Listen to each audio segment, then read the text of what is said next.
point with this shit. What is you trying to say? Say it again. Do you say his ears remind you of what now? Of old boy ears from Star Not Trek, Yoda. the You Black not trying to Star. say Yoda. No, the Black Star Trek.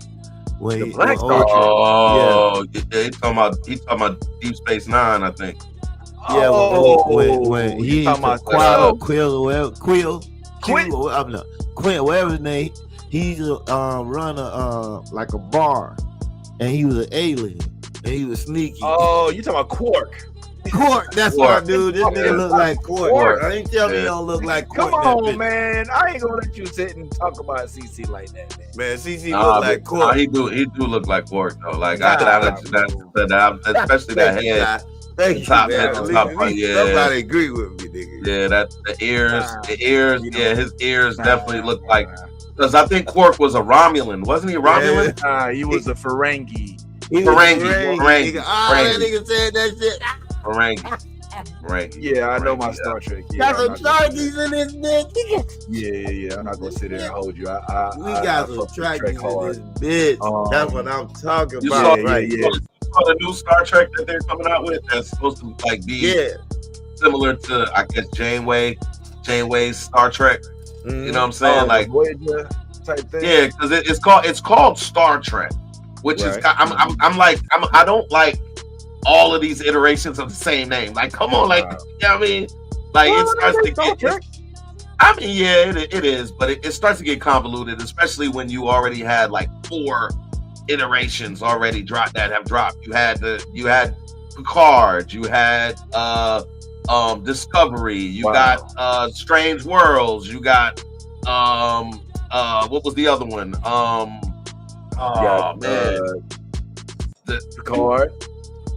Picard, Discovery, Strange Worlds, Section 31. Well, that was a movie.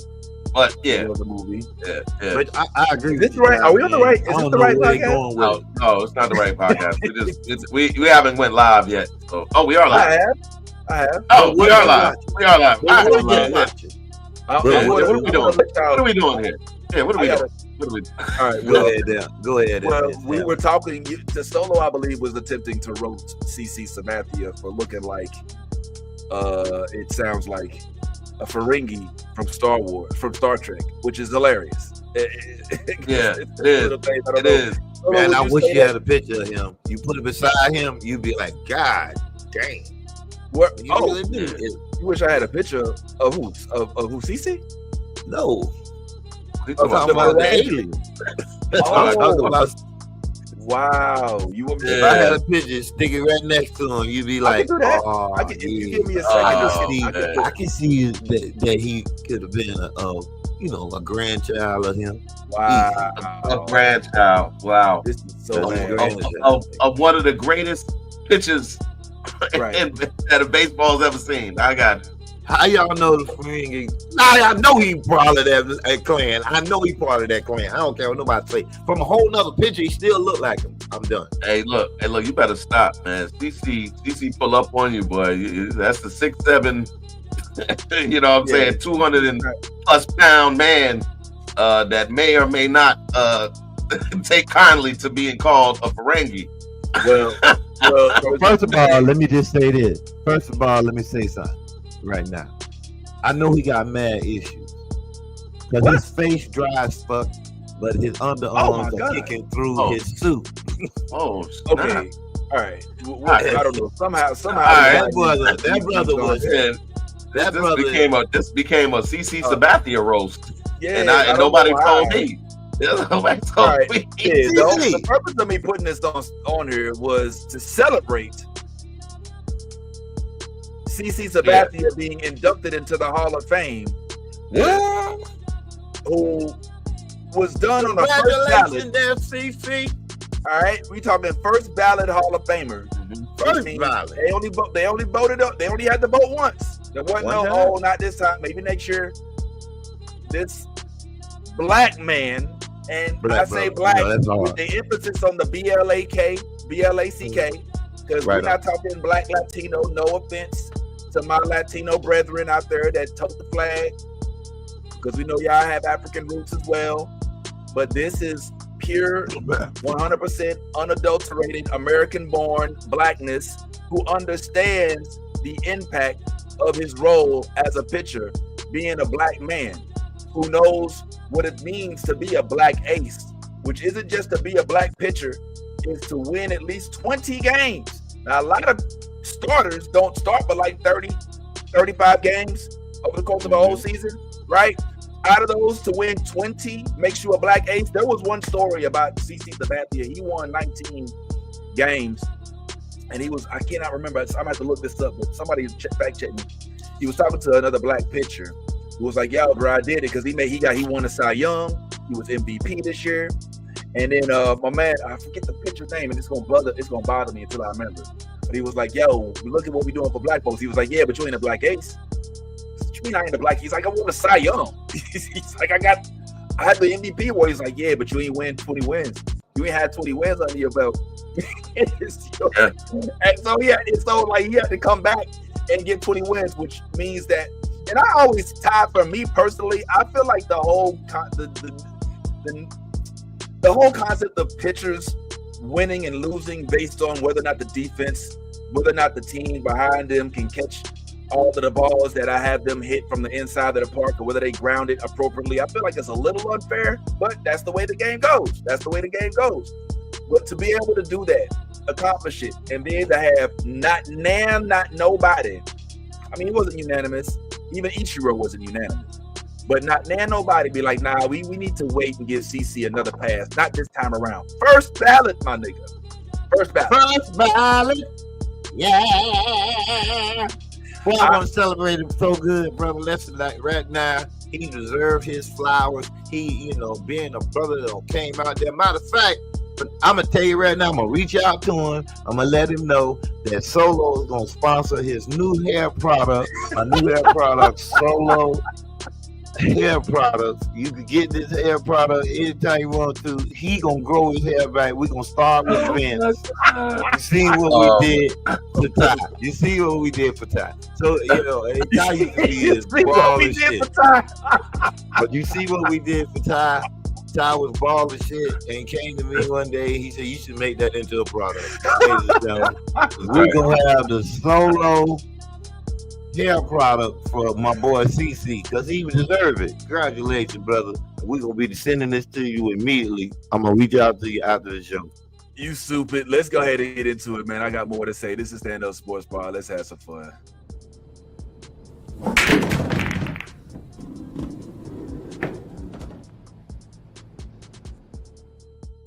Well, not only is CC Sabathia in the news, and not only did he make it into the Hall of Fame from Major League Baseball, in addition to two other prominent black men. In fact, this year, of the 5 inductees, 3 of those 5 were black men, prominent black men. And again, I do put the emphasis on black men, not necessarily black Latino, not to take anything away from the Roberto Clementes and the Juan Marichals, but it's also really dope when you're black. Dude that you look up to, came from a city near you, or listen to Bone Thugs and Harmony coming up, shit like that. And he's a dude from Cali, and he says he was raised in Indiana, even though he was just there to play baseball. But yeah, man, New York loves him. I got a New York dude on here now, which will say, I ain't even looking at him, but I can tell you right now, ain't nobody in the state or city of New York talking down on CC Sabathia. Even when he was playing for the Brewers, this motherfucker garnished the respect of the entire industry. So not only him, but Dick Allen, and yeah, it's Dick. He's like the last standing Dick. Like, they don't really call. You don't really make dicks no more. Dick. Yeah, right? They don't make dicks like that no more. Boy, stop it. Y'all stop it right now. Down in the name. Son, would you name your son Dick at this age? Solo, would you name with your daughter after she's grown and married came to you was like, oh, we're gonna name our grandson Dick Robinson? You know what I'm saying? Like, would you object? Be like, hold on, not Dick. Yeah, I'm gonna let Ty handle this. I'm gonna be like, do you hate him? Do you hate your child? You must hate him because you're setting him up for all kind of jokes. Like, oh man, I should call my comedian friend Dick Dickinson. I said Carl Dick Dickerson Red. Now you know he been living his whole life with the name. His daddy named Dick. He a junior. The Dick Dickerson Jr. Yeah, that's too much dick. Like you like that. That's when you Dick Dickerson, like like that's too much dick. I think I know him. I think I know who you talk about. He wear glasses, right? He wear glasses? Nah, Dick is from he's from Dayton, Ohio. No, he's from yeah, heard me for saying that. He's from Sugarnet, you know, Saginaw, Michigan. Michigan. Yeah, he a Draymond Green fan, but he live in Dayton, Ohio. I think it's. Oh, yeah, man, I'm dead serious, man. I'm dead serious, man. That's too much dick. Yes. To not call that dick. Yeah. All right, well, Dick Allen, man, who hasn't played in a while, but here's the reason why you should be a fan as a black baseball player or a black baseball fan of Dick Allen. Dick Allen was outspoken. You know, a lot of folks are familiar with the whole notion of Jackie Robinson being courted by Branch Rickey, and being told, one of the first things he was told was, look, I know you want to the motherfuckers talking shit, but we need you to just not do that right now. You know what I'm saying? He's like, come on, man. He's like, look, we're gonna make a lot of baseball. Money. We just need you to play baseball. You're gonna change history. But when that motherfucker call you the N-word 100 times when we walk in through the tunnel, I need you to ignore it. I need you to not be Muhammad Ali. You know what I'm saying? Dick Allen was Muhammad Ali. Okay, a lot of people don't know his name because they tried to blackball him, like, because like they ain't want him speaking up. Like, he was in Philly, and they were like, "Yo, this shit is racist." like they tried to change his name. He had always gone by Dick Allen, but they tried to turn him into Richie. You know what I'm saying? Because his name is Richard. You know what I'm saying? But they call him Dick. They started trying to call him Richie. Like, they were going to the Richie. So today you hit a double. He's like, well, yeah, you know, but he never really liked it. And when he had a problem, he would speak about it. And for that, the Philly, which I frankly think is the hardest market of all baseball markets. I put it over both New York boroughs. I think Philly's the hardest market because they don't wait till you're having a bad game to boo. They boo at the first bad play. Like, the first time you miss a ground ball, they booing your ass. You could be up by 10. So Philly gonna boo your ass. And so that same city, the city that Kurt Flood refused to go to from St. Louis and ended up quitting, like, Dick Allen was immersed in that motherfucker, had no choice. He had to play there. And for that, he stuck his neck out. I want to read y'all an article, but I don't know if it'll take up too much time. But it just kind of speaks on the plight of Dick Allen. The plight of Dick. That sounds like I am done. Like a porno. I am done with Vince Taylor. I am done with Vince Taylor. Vince Taylor has reached the epitome of censorship. Okay, look. All right, maybe. All right, we don't want to talk too much Dick. All right, you know what I'm saying? But I just got a little bit of Dick. You need Dick in your life. You need some Dick. Hey, ain't nothing else you can say, brother, can make it worse than where you at. It's the way your life. Hey Vince. First of all, how do they? I'm just curious because this has been a long, and this is probably a little bit off kilter, but I'm just going to just you know, for a second. Where do you derive, like, where does one derive Dick from the name Richard? Do it. I'm glad you asked. Where does one, like, because I mean, like I've always wondered this thing, like, William is Bob or Bill. Bill. Right. Richard is Dick. What else? What are the other? Wait, your name is Galen, right? They just call you. Yeah, that's Solo. It's Galen. Yeah. So trust me. Anything. So, but remember, back then the name Gay wasn't so prevalent. You know what I'm saying? It wasn't so big. You know what I'm saying? You know what I'm trying to say? It wasn't so big. You know. You know, it's crazy because I can hear the word in my head, and I know in my head It sounds clearer than what I'm saying. It sounds better than how y'all said. Solo just answered. When it come out my mouth, nigga, it's something else. Solo literally just answered our question. I'm like, why? Where does the word dick come from, Richard? And I just realized it comes from people like Solo. Yeah. Somebody said his name's Richard, and they was like, dick? No, Richard. He was like, dick? Like, no. Say it with me. Richard. Dick. It was like, yeah, fuck it. Yeah, this dick. What about like there's Richard, there's William to Bill, there's Robert to Bob, right? Like there they call Louis Robert Jr. in Chicago, they call him Lou Bob. Lou Bob. Yeah. I don't know where this happens, but I know if you get into the world of baseball, they gonna make you a nickname real quick. Like if your name is like everybody gets a nickname almost immediately. Look, right now there's a dude named Nick Hertz, right? Who's out there hitting. He just had a perfect game, hit 6 times at 6 at bats, 4 of those home runs. Oh wow! On these athletics and 6 RBIs.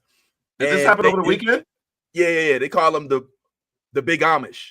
Like there's also obviously Cal Riley, who I saw not too long ago in Seattle.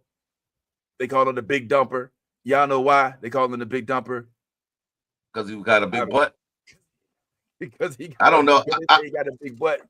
I would think that's what I would think that's why you call somebody the Big Dumper. Like I mean, maybe I'm wrong. Maybe you know what I'm saying. Maybe you're wrong. But with the other guy you just said, the big Amish, that's a little different, right? Because Amish speaks to where he derives from, or like if they call him the Big Amish, maybe because well that's what I'm saying. He may come from an Amish town, like he may come from, which is why they call him the Big Amish.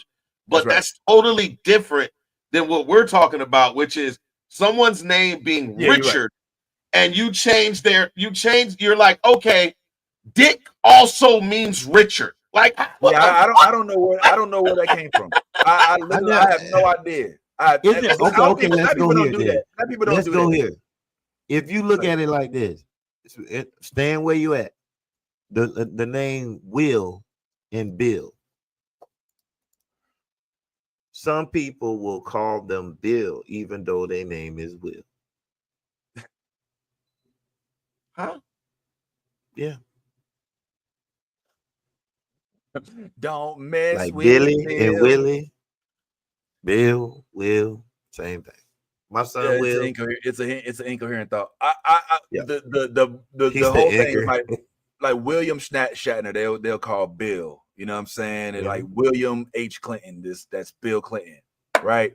Robert Wagner, Bob. But yeah, I don't see no, like my name is Vince. Some folks will call me Vinny. You know what I'm saying? But that's my family. All right. If you call me Vinny and I don't know you, it's like, who is you? I don't. But isn't Vinny how that comes from? Let's look it up. Italian name? That's Vincenzo. No, okay, where did Vince come from? Where the name Vince come from? Vincenzo. Okay, Vincenzo. Who is Vince?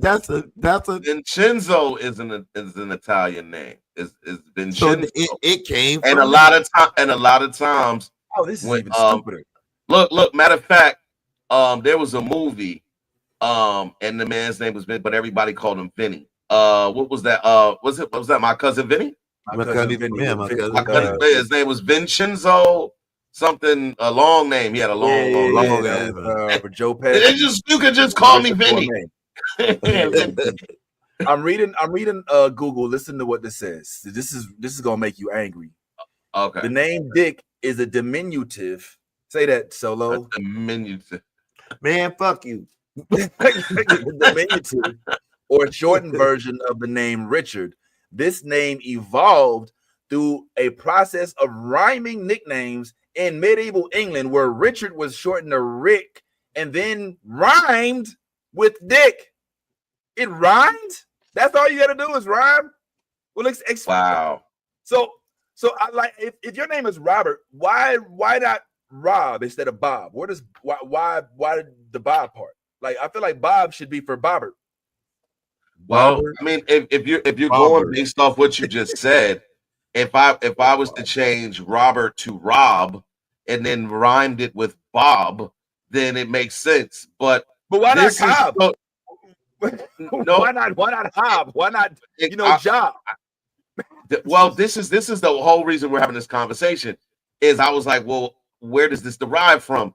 And basically, what you just explained to me is it derived from out of just thin air. Somebody just was one day playing with their homie and was like, "Yo, man, hey Rick, man, your name sounds like Dick. I'm gonna call you Dick." Yeah, exactly that right there. Exactly. He's like, Rick the Dick. You got two stoned dudes just sitting there like, bro. Nah, but there has to be shit, man. There has to Rick's be. new name is Dick. But the way that they named folks Dick back in the day, Dick couldn't have meant the same thing it means today. Like they must have said something else other than Dick. I don't know. It couldn't have been the no. They so did. Like back in the Richard Nixon. Richard Nixon was called Tricky Dicky. Tricky Dicky. You better watch out for Tricky Dicky. He comes through the back door. And left out the back door. This nigga. Yo, you added that part. I'm just saying. Tricky Dicky was always in back rooms making backroom deals. Yeah. So that's why, like the whole Watergate scandal was a backroom deal. You know what I'm saying? That was made public. So I mean, it was like well, not a backroom deal, but it was it was more shit that. And even so, you're so right. Even so, today's president do that every day now. Everything Nixon was doing back then, trying to hide, these motherfuckers do it in your face now. Straight up, we gonna do this deal. Yeah. Social media has programmed, has like people don't want to talk about it, but it's programmed people to be disconnected from the truth. And that's to say, like we've always had these conversations about narratives and how one can create a narrative, and if you have enough people to support that narrative, all of a sudden it now becomes fact within your own microcosm of a world. So you know what I'm saying? So in your world, if I say this and then I get say 1,000 people to agree with me, now all of a sudden I have some type of following that supports this notion of truth or whatever. Right. Even if that even exists anymore, who knows? But hey, I don't want to get too much. I don't want to get too caught up in that. Let's get back to the sports, man. Let's get on it. Nah. I'm with you. But you all bring up good points. But the fact of the matter is, yes, Dick is no longer as common as a name as it used to be. Though there are still plenty of Dicks in this day and age. But just a quick moment about a quick fact about Dick, and then I can move on. This dude was Dick was hella sensitive. Yeah,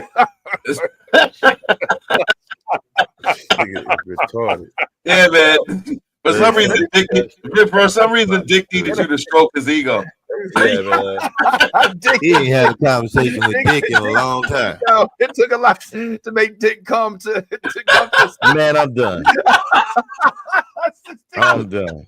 Dick was a hard man to get to Dick was you could never call him soft. There was nothing soft about Dick. Man, I'm done.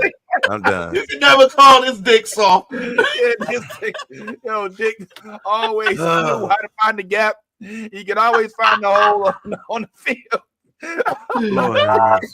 I gotta shout out Dick. Yeah, we gotta give a shout out. I know people are wondering what the show don't win. All the balls came his way, and all the balls came his way. Take that hard back, ladies and gentlemen. We would like to not shy away from thrusting that bat. Dick was one of the hardest. Dick was one of the hardest swingers I've ever seen in his day. When Dick grabbed the wood, put the camera on me, ladies and gentlemen. I got to. I ain't got no choice. I have no choice. Where is my shot? Where is my shot? Run that beautiful boom, run that beautiful. Because I gotta tell y'all about this. We gotta pray for. For one thing, he talked about quitting baseball before reluctantly signing for a 1965 season. Allen took issue with the notion that rookies should be paid like rookies, even after a rookie of the year season. I had a good year. I want to be paid for it, he explained. Like, you're a meat salesman working for me and you do an outstanding job during the week and you want your dust money on Friday. You don't want it 3 years from now. You want it Friday. You entitled to it. Allen even talked about going back to Wampa and working in the mill. In the mill, I could have lived like a human being, at least not be on my knees crawling for a raise. This dude was in the major leagues and he was not happy about it because they were treating him like shit. And he was one of the first to speak up about it. Him, along with Kurt Flood, were some of these folks that would speak up and actually advocated before the NPAA. The Players Alliance. He actually spoke up and gave folks a voice, the ones that felt like they were not heard, especially the baseball players who were busting their ass, and then basically told, look, you're not even allowed to have a say in your trade or not. So this is one of the things that Dick Allen was very prominent about. Another couple things real quick. This is, I think, is pretty funny. You know who Frank Thomas is, right? Absolutely. Chicago White Sox, man. Come on, so, big hurt. In July of that same season, Allen got into a fight with teammate Frank Thomas, Thomas was known to be pretty abrasive and sarcastic. He had been needling Allen for some time. Dick of the Daily News wrote, Thomas was getting to Allen, who is still a kid and has a low boiling point. Allen wears a pretty good sized chip on his shoulder. And when Frank Thomas passed some crack during their exchange, comparing Richie's mouth to that of Cassius Clay, Allen read racial derogation into the remark, and the fight started. You hear what I'm trying to tell y'all? Like, Dick Allen was not no bullshit. My man was speaking the truth, and there was some folks like Frank Thomas who was like, "Oh, you, Cassius Clay," and he was like, "What the fuck is you saying, nigga?" He was like, "What are you saying?" You know what I'm saying? Like, go Google Frank Thomas' wife. I'm gonna just leave that there. So then it says, note that Allen's sensitivity was the problem. Young swore that Thomas was a good Catholic who wasn't a bigot. At any rate, Allen punched Thomas. Thomas hit Allen in the shoulder with a bat. Thomas, who only had about 100 at-bats left in his career, was placed on waivers. Allen wasn't punished, but the fans turned against him. So did many in the press because he spoke up. Frank Thomas should not have hit Richie Allen in the shoulder with a baseball bat. He should have hit him in the head, wrote Pennsylvania columnist Ed Herbert. This is what happened. Dick Allen lived through all of this. This was what he had to get through. Now, mind you, while this is happening, he's batting 300. You know what I'm saying? Like, he's out there hitting the ball. He's slugging. Some of his stats, just so I don't just speak a bunch of bullshit and y'all be like, oh yeah, whatever. He just says whatever. This is some of his stats from around that time. So in this time, he was one of the most fierce. He had the 7-time All-Star. He was a most valuable player, Rookie of the Year. All right. And I see here that I lost the stats. I freaking clicked off the stats. I'd get back to y'all with the stats. But trust, it was over 300. I can promise you that. Okay. Well, can I stop you for a second, man? Because this is. Here it is. I found it. Let me just get He batted 318 with 29 home runs. This is in 64. 29 home runs, batting 318 and 91. Led baseball, all of baseball, with 125 runs, 13 triples, had 201 hits in the National League with 352 total bases. This is one season. And this is the same year he had those issues. So yeah, he had to fight his way through not only what he dealt with racial issues in Philly, but also with his own teammates, which we know that the Hall of Famers sometimes are composed, the ones who vote, in addition to the Baseball Writers Association, also some of the players vote for and I would assume that that's why he never made it first ballot. You know, Dick Allen almost didn't make it. So I just thought that was worth, because we spotlight black players. And well, it's also worth noting that Frank Thomas at the time was 6'5", 240 pounds, and Dick Allen was 5'11" and 200 plus pounds.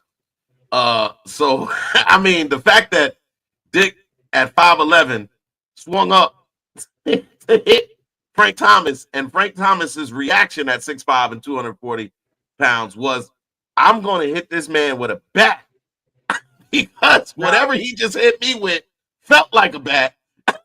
He must have hit the shit out of Frank for Frank to react with a bat, bro. Like, because think about it, he ain't lying. 6'5". Yo, Frank Thomas, in my recollection, was one of the biggest baseball players I have ever seen. Like ever in life. Frank Thomas was huge for a baseball player. So for Dick to be so mad or thrown aback by the comment that Frank Thomas said, for him to swing on a 6'5", 240 man, that's all I need to know. That's everything I need to know right there. Yeah. Basically, he ain't no intimidation. No intimidation. Okay, like yo. He said, "What you do? What?" Frank Thomas' name was like the Big Hurt. The Big Hurt. Like this dude, like he was so tired. I remember seeing him on the cover of Beckett. Did you used to get Beckett? Yes. Baseball card? I got Beckett right behind me right now. What are you talking about? I got Beckett right there in the back right now. Him and Fred McGriff was on the cover one year, and one month, and I was like looking at like it doesn't look real. Like he looks inflated, like Frank Thomas does. Yeah. So for this little man to go up against a dude that compares to Aaron Judge, like I'd say he's bigger than Aaron Judge. Like no, he was at his biggest. At least wider. Like at his big, because remember he was at points in his career he was dealing with weight issues because at first he was just solid, but then he started to kind of bulk up a little bit, and they was like, oh, he's a little out of shape. But I remember as a kid watching Frank Thomas and being like, this is the biggest baseball player I have ever seen in my life. And to this day, I cannot recall. I think Cecil Fielder might have been the next biggest player, and he was just big. Like Cecil was just enormous. Like Cecil was round. He was round. He was a round mound of pound. He was a round mound of pound. I'm done. So I don't think Cecil was his biggest Prince. What? You wildin'. Cecil was definitely bigger than Prince. What? You wildin'. You better look back. Cecil, because Cecil played for the Minnesota Twins. If I'm Detroit, he played for the Royals. I thought Cecil played for the Royals, okay. But you could be right. Yeah, maybe. But yes, at one point Cecil was closer to 300 pounds. I want to say at his biggest in the Tigers and the Blue Jays. And the Blue Jays, Tigers and the Blue. I knew it was a Tiger. Well, I know he played for the Tigers. Yeah, the Blue Tigers. I pictured the blue uniform. But yeah, let me see. Cecil was way bigger than Prince, bro. Way bigger. Really? Did you say y'all really? supposed to be fact checking? All right, yeah, okay, yeah, you're right. Okay. I know I'm right. Damn. I didn't need to fact check. Wait, hold on. I still don't know if he's bigger than Prince, but he was bigger than I recall. I don't recall. He was bigger than Prince, bro. Being this big. I don't know. Cecil was called the round mound of pound. Like Cecil at one point was supremely overweight. Like I think this was later in his career when he just was a DH. He was not playing in the outfield. He was not doing anything. This nigga was just hitting balls. Cecil Fielder, I think. Matter of fact, let me. I'll Google what his biggest weight was. Let me see what was his largest weight. Yeah, you can Google it. I think I'm looking at what I got. I got him at 300, something like that. But yeah, this son is on the bottom solo, and his dad is on the top. And I have the Cecil Fielder baseball cards when he was in Toronto, and he was not that big in Toronto, if I recall. I just remember the blue jersey. Is that early in his career? Was he played for Toronto first? This doesn't necessarily represent his weight at all times. Obviously, he might have been bigger than this. I do see some pictures of him about genetics where he's much bigger. God. Yeah. Like here's another picture of him, a little bigger. There's a son at the bottom. That's Prince. The one that's playing now. Now Prince is retired. I'm talking Prince about that's the one that the son. Yeah. So the one that's what? Now. So no, nobody's playing now. All right. So this is what I get. So they're saying he was reported at 280 pounds, at his biggest. What they're saying is Prince Fielder's arms were larger than Cecil's. So they're saying that So Prince, when Prince came out, and you remember this, Prince was solid when he first came out. He was a solid, bulky, like, very, very just kind of stocky dude. Then as his career progressed, he started dealing with the weight problems and he started getting a little bigger. So in your defense, and I think to the credit of what you're saying, Prince's son his physique was different from Cecil. Cecil, I feel like, was always around mound. He still was kind of, husky, but he was always, a plump dude. Like, I think they said he played at a weight between 230 and 280, likely around 265 on average. That's what Cecil was playing at, around 265 on average. So, Prince, who they say was also known for his large build, with one Reddit thread noting Prince's arms were larger than his father's. Yeah, I just feel like, just looking at the two of them, it feel like Prince just was just a huskier dude. But I'll leave that alone. I also, if you recall, did have an opportunity to speak with Prince Fielder not too long ago. So I saw him and his mask in person. I never got a chance to see his pops, but yeah, he's a short, stocky dude like that. Looks like he punches meat bags on the weekends. And you see folks like that, and you don't forget it. And I think his dad was a little taller too, which probably helped him. His width and versus his bulk and size. But he's not even the largest. He's not even the largest recorded baseball player in MLB history is Walter Young, and who played, I believe, for the Orioles, and he was 6'5", 322 pounds. Then you have Felix Bautista, who was active, I believe. He's playing right now for the Orioles. Yeah, 6'8", 285 pounds. So both of which are bigger than Cecil Felder. So yeah. You know what Felix's walkout music is? He comes out to the Wire's theme when Omar used to come out whistling. How Omar, he comes out to the Omar whistle. But yeah, just thought that was an interesting, because I was listening to one of the commentators like, yeah, he comes out to this whistle thing, and I think, man, that's Omar.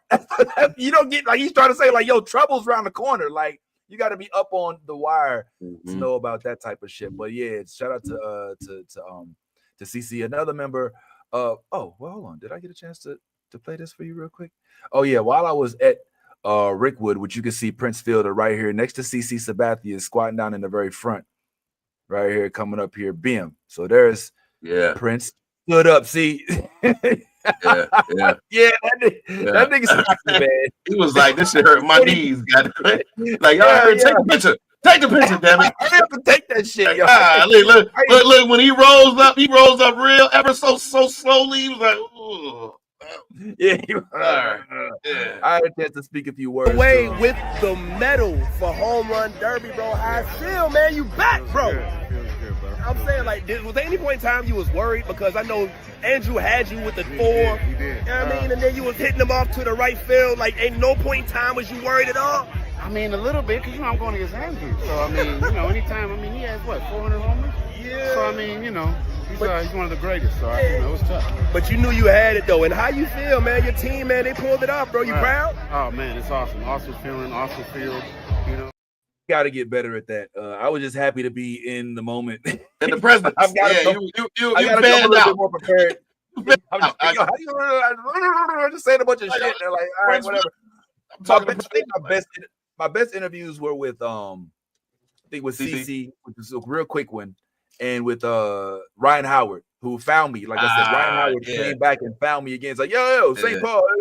Like, he called me St. Paul dude, like, because that's the thing. I mean, y'all did talk about it. I mean, like, so the fact that it definitely, cool. You touched on something that was close to his heart. He was like, oh, he got excited. He lit up when you started the St. Paul. Oh, you gotta find that niche. Yeah. The last thing I'll say real quick, and then we'll get off of this. And I'm gonna let Solo yield the mic to him because I know he got a lot of things to say. Not only did Dick get in, but Dave got in. All right, Dave Parker, also known as the Cobra. All right, won't speak too much on him, but just know that Dave Parker was a member of the excuse me. Yes, am I right? I believe yes. Dave Parker was a member of the 1971 We Are Family Eagles. If you recall those Eagles. I said Eagles. I'm sorry. Pirates. But the Pirates, this is just after Roberto Clemente unfortunately passed away when he was on his mission to drop off some some things to Puerto Ricans to Puerto Rico for after being in a natural disaster. Dave Parker was an outspoken dude, like, and when I say like this is why I like bigging up Dave Parker. Because we sit and talk about like black people in the sport, and then we have like some folks that are kind of like, all right, I don't want to. How do I say this without throwing shade? All right, let me just put it like this. Dave Parker was a real nigga. Let me just put it like that. Like Dave Parker was a real nigga. Like this was a shit talking, pop my mouth at the media ass. Fuck what you gotta say. I'm here to say what the fuck I gotta say, ass nigga. And he didn't give a fuck. He confident as hell, knew that he was, I guess, the eye of a lot of women that were watching the sport. You know how niggas is when they got pretty eyes and shit. They always think they better than everybody else. You know what I'm saying? Ty. You niggas walk around like, yeah, nigga, you might have muscles, but look at these eyes, nigga. Like, fuck you, nigga, fuck your eyes. But yeah, so Dave Parker, man, this dude was hella cold. He was known as saying, yo, when the leaves turn brown, I'll be wearing the batting crown. Basically saying, like, listen, don't worry about what's going on in the season. I might slump, whatever, but when it's come time for me to show and play, I'm finna pull on up. Dave Parker, dude died before he got to get a chance to give his Hall of Fame speech because he had Parkinson's in his last few years.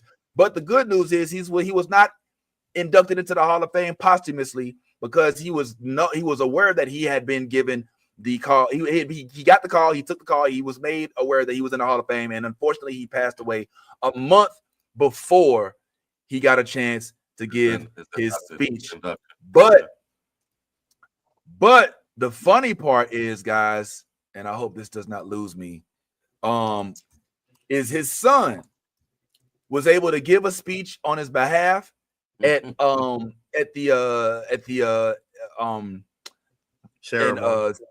Cooperstown this weekend, and his son read a poem that his dad had wrote, and it was pretty funny.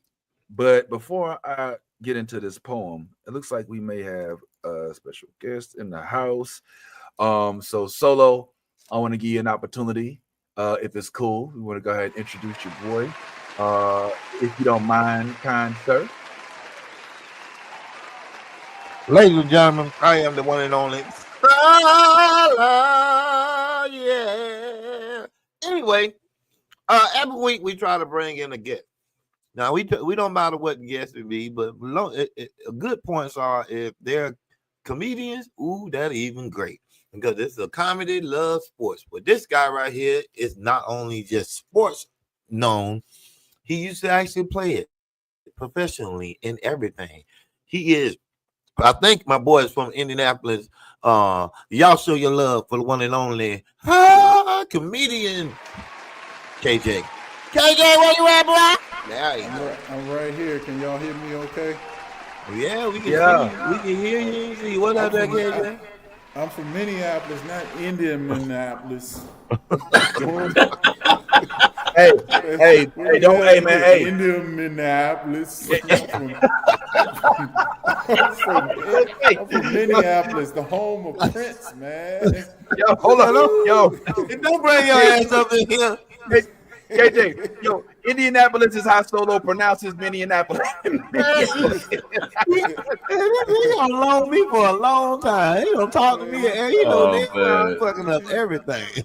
Hey, how do you know Dave? Excuse me, how you know KJ Solo? Oh man, I've known KJ for quite some time, man. I think we started off as internet friends, and then it went from there. KJ is a very funny comedian, travels all over the world, and y'all gonna enjoy his point of view when it comes to sports because he always talking about it. I said you need to come on the show. It's good to meet you, KJ, man. I'm sorry you have to deal with the lack of enunciation from our colleague Solo, man. You know how that is, but how long you been in the game, man? I mean, you've been 20 years. I understand you've done a whole lot of things, and I hate because I'm just getting to meet you. I hate to take away from all the accomplishments by not necessarily listing them off at the rip. But yeah, man, how's it been in the game, and what's your experience with comedy and sports? I've been in the comedy game about 20 years. I played D1. I played semi-pro basketball. Can you hear me okay? Hold on, let me turn this. Not hearing as well. It's a little low, but it's okay. We can hear you okay. Let me turn this all the way up. I'm going to have to close this door. I'm at this brewery setting up a sound system for a show. Oh, he in confessional. Y'all see him up there?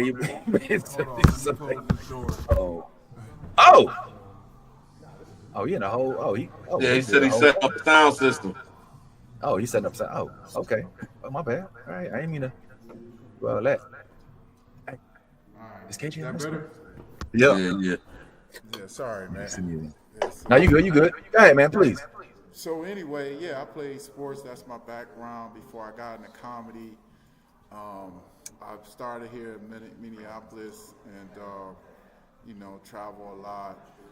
Sometimes I do shows overseas and I do clean, corporate, all different range of comedy from, comedy club to comedy for mental health and people out of recovery. So I'm 13 years sobriety.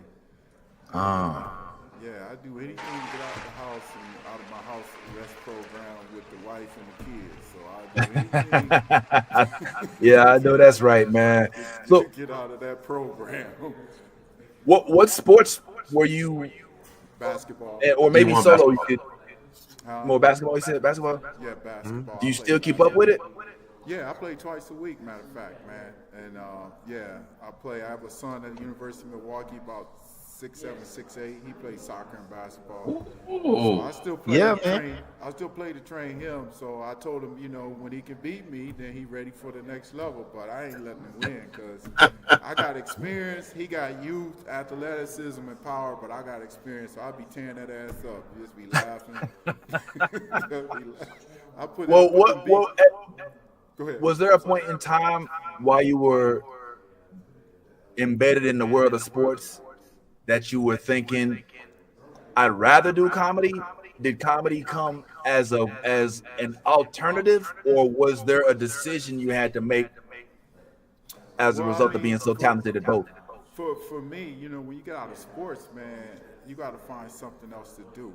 And like for me, I spent 17 years in the classroom as a high school teacher, special ed, level 1 through 4, and when Obama was in office, I came out of an improv theater. They gave me a scholarship. So I did improv for a year, and then I came out of there. And then after that, I got a taste of a little bit of success. I had 5 viral videos at the forefront of YouTube when they was producing comedy, sketch comedy. But I came out of improv theater, and then I decided that once one of my instructors said I should try stand-up. And then for about a year, I like the first few shows, they were going okay, and then, I had to understand how to write stand-up joke because you can't do sketch on stage. You have to learn how to write stand-up. So I immersed myself in the writing process.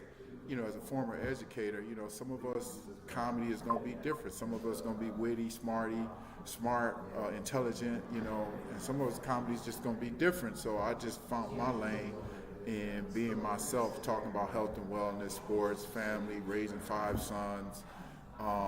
So yeah, I've kind of fell into it at an afterthought, wondering what I'm gonna do after sports and stuff. So after Obama was in office, I got laid off. I collected unemployment for 3 years. Every extension they gave me, I took, and I just kept going. And it's been a wonderful journey ever since, man. I mean, I feel like that shouldn't be how that happened. The first black president goes into office, and the first thing that happens is he loses his job and gets put on unemployment. It's almost like they traded positions. I think look, I needed to get out of the classroom because, you know, I did this bit about where a kid from Hurricane Katrina, man, tried to knock me out, and he missed, but I didn't. Yeah, and they gave me a week off with pay and a gift certificate for Ruby Tuesday, man. The principal thanked me for knocking this grown-ass kid out. And it got to be a problem. I was bad teacher before I was bad teacher. I had some female students talking about, girl, he was over my mom's house last night, because, you know, I was single back then.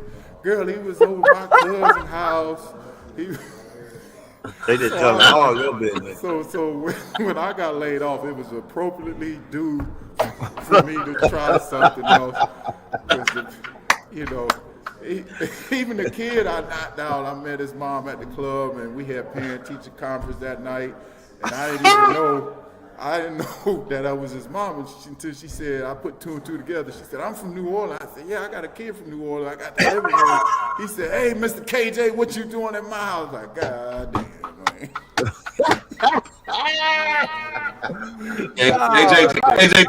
KJ took that community outreach. Literally, he was like, I'm just gonna go get it. I knew it was time for me to get out and try. So I'm doing this comedy full-time, acting, writing, script writing. I'm doing it all, artists. I got a great wife, man, great partner. She's a team player, and it allows me to have fun, man. She understands the game, the ebbs and flow with the money and stuff like that. We just put our heads together and make things happen, man. So that's what's how up. I fell into it, man. And, but yeah, I still hoop twice a week. I tell y'all a funny story, man. I was hooping the other day, right? And the young boys, they don't like to lose, man. They get mad when they lose to an OG. They call me OG and shit like that. So apparently a group of these cats didn't know I played. So I come over on the sideline. Can I cuss? Is it okay to cuss on Yeah, go ahead and say what the fuck you want to say. Don't cuss. Don't say shit or fuck or none of that. Only we can say shit like that. I can't cuss. Motherfucker, this is a family show. Are you fucking with me? Yeah. This nigga. Stop. So anyway, all right, the other day I'm playing, right? I hit 3 or 4 buckets in a row. Then I hit 4 buckets in a row the second game and 3 buckets. So I went 3 game winners. I hit 3 game winners. You know, I'm hot. You know, sometimes you get a vortex. So I come over the sideline, y'all, and the young boys say, you got to guard that old motherfucker. So I get offended. I said, who you calling an old motherfucker? You don't know my history and my background. You don't know I played pro ball back in the day. And matter of fact, I could have fucked your mama back in the day. What's your mama name? He said, Joyce. I said, yeah, I fucked about 5 or 6 Joyce back in the day. I would get a DNA test, but you too sorry in basketball, you fucking loser. Wow. Take this L and take your ass home. Tell your mama I said hello, by the way. Tell her I might be by for dinner. That man don't play. Boy said, man, you can't talk shit with an OG, not just the OG, but a comedian too, because we will light your ass up. Oh, man. That's what's up, man. Yo, I'm assuming that the sport you probably follow the most is basketball, with you cussing out the white. I follow a little baseball. I follow football too. A little baseball when World Series come. I follow football. I follow definitely basketball. And I used to like tennis when Serena was playing, but after Serena gone, ain't no reason. She's not gone. She's not gone. In fact, recently, she coming back. if I'm not mistaken, Venus she just won a bout Like, damn, A I'm not celebrity, bro. This is why this show is. Just so you know, Vince, in tennis they're not called bouts. That's Yeah, she want to boxing. match. Excuse me, my bad. I'm mad. Yeah. I do that every now and then. Serena she just did her thing. Hey. She had a. Go ahead, Solo. There she go. That's my baby. She lost weight. Hey, man, but she got more jiggles back there since she had the baby. No, she Yeah, it used to be tough. It used to be strong back there. They ain't move too much, but now it's just shaking all over the place. That's what babies do. Babies unloose the booty. It just unlooses. After that, the booty ain't tight like that no more. All right, well. She definitely lost some ass. Yeah, she lost, man. Pissed me off. What she lost? She lost what? What do y'all say? It's the tightness of it. It's the way it used to be. Now it's like. Serena used to be thicker than a brisket, man. She a brisket. Tell him. Like we're not gonna act like Serena wasn't the first stallion. She was. She was the first stallion. I used to call her brisket. I said, look at that brisket there, boy. Yeah, she was. Fuck a Megan. She was the original That's Megan. code word for thick in Texas. Brisket. Okay. Look at her. Yeah, that's this version. Snapback is a fit. This is a fit version of Serena. Which that's the fit version. Yeah, you're right. Oh, yeah, she done lost a lot of weight.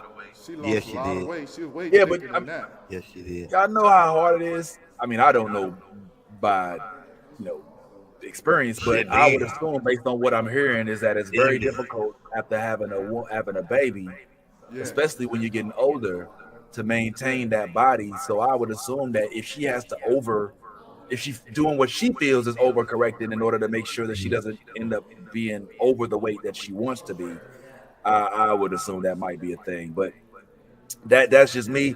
But I wish somebody who knew what the fuck was talking about could tell me what the hell Serena did, because I knew she was in the news recently. I just don't know what it was for exactly. Ty, do you know I know she won a match or did some shit. I didn't know that Serena was still. I thought Serena was retired from tennis. Venus just won a match. Her sister was it Venus? Okay, yeah, it must have been Venus, because I think Serena has no reason whatsoever to come back to tennis. I don't think she married a billionaire or something like that. So I don't think he's just a billionaire. He was a super, like in his 20 biggie. Well, I mean, still a billionaire. I mean, she ain't a regular billionaire. She could reach a billion herself. Yeah, she did. She did a Janet Jackson.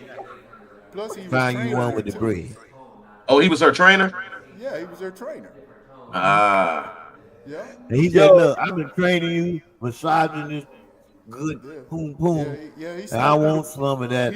He snuck through the back door, y'all. That's what he said. He stole one. He stole one. I was unaware. Got up in there. Look at him. Look at him. He was like this, like a real cold-blooded white man. But a lot of y'all talk about the difference in Serena. This is Venus. Yeah, that's Venus. Yeah. Venus came back and won the other day. Yep. Yeah, she's the one that won. And this is real. This is Venus silly as in this hell. picture look like because they informed me that I'm on Cobra. Listen to this. Started training. She's actually not lying about that, because we talked about that about 6 years ago. So you're actually telling the truth. You know, insurance is hard. Insurance, you guys know what it's like. And let me tell you, I'm always at the doctor. So I need this insurance. I had to come back for the insurance because they informed me earlier this year I'm on Cobra. So I was like, I got to get my benefits on. Yo, that is so real. That's the realest shit ever. That is She had to get a job to get benefits. Yeah. She couldn't ask her sister for a quick million. Yeah. You know what I'm saying? I guess not. You're like, nah, I'm independent. Hell no. I Make your money. Can you ask your sister for a quick million? Yo, so Serena's husband was a self-made billionaire. He co-founded the platform Reddit. And his net, and while it says his net worth is estimated at 150 million, making him a billionaire, according to Wikipedia. I don't pay no attention to Wikipedia. I don't know. Net worth is estimated at 150 million, but making him a billionaire. I don't know how that. Is that fake news? That's too could be. Yeah. Could be. Yeah, that's wow. Well, they both have left the brothers behind. She looked like Meek Mills and Drag. Interesting. I listen. That's a whole deeper story that we can address later on. But yeah, it's definitely because KJ, you brought up a good point. A lot of brothers had to date Serena and Venus. Some brothers did date Serena, but I don't remember too many brothers dating Venus, and not at least not publicly. And the fact that both of them have decided to engage in relationships with white men could be an indicator of how we may have treated them or how they think we may have treated them. Hold up. We didn't treat them. See, the thing is she is a product of her environment. She was surrounded by a majority of white people. So her choices gonna be a lot of white. Now, hold up. Serena went out there and started messing with a couple of NBA players. But y'all remember she was out there doing her little thing to the side. But yeah, eventually she decided to land with the white dude. And that was a choice. She could have went back to the brother. She could have shit. I was out there waving the picture, talking about please pick me. But she wouldn't pick no brother. So that's just what it is. I believe that it's a product of the environment because I started looking at it better. Okay, Vincent, let's look at it like this. Come on now, y'all ask me in my line. If you raise your child in a commonly white neighborhood and she goes to school with a bunch of white boys, she eventually gonna bring one of them home. Yes, agreed. I don't care what y'all sit here and try to get us to believe in our heart. But these NBA players and professionals are living. I'm gonna let you go. And living into a whole different society. Let me say something. When you see interracial, and I live in the capital of interracial, the white girls do their research on brothers. When I say they do their research, they know their whole game. They're watching them in college. I'm telling you, I see this up firsthand as a college athlete from D1. They follow you from college all the way through. Matter of fact, they trying to lock you down in college. And sisters be like, oh man, they'll try to wait until you got money to come at you. But with a white girl, she with you while you developing, and that's why you see a lot of brothers with white girls, because the white girl does her research early in the game. She in the game before the tip off. She right there. She right there on the practice court with the brother. Whereas sister, they want a brother, a knight and charmer, a king to come in, swoop them up, and do all that. That ain't happening no more. These white girls is doing their research, man. And as far as like sisters with white dudes, they do that because maybe they exhausted all their opportunities with brothers, and so then they go the other way. It ain't like they make this choice off the bat, because Serena dated a lot of brothers. I don't know about Venus, but Serena dated, like, she dated Common, she dated ball players, she dated a lot of brothers. And so maybe her relationships with the brothers wasn't good or whatever, and so she decided to go the other way. But here's the thing, Venus, I don't know about Venus. Venus has always been private about her relationships as far as I'm concerned. Well, she's tall, she got long legs, you know what I mean? She looks a little bit like Harriet Tubman, don't tell nobody, but... Yes, she do! Hey, look, listen. And to that point, KJ, that's kind of what I was saying, is these two girls, let's not forget, are from Oakland. I think Oakland, California. If I'm not correct, they're both from Oakland. Compton, excuse me. Okay, so they're from Compton, which is blacker than black, by the way.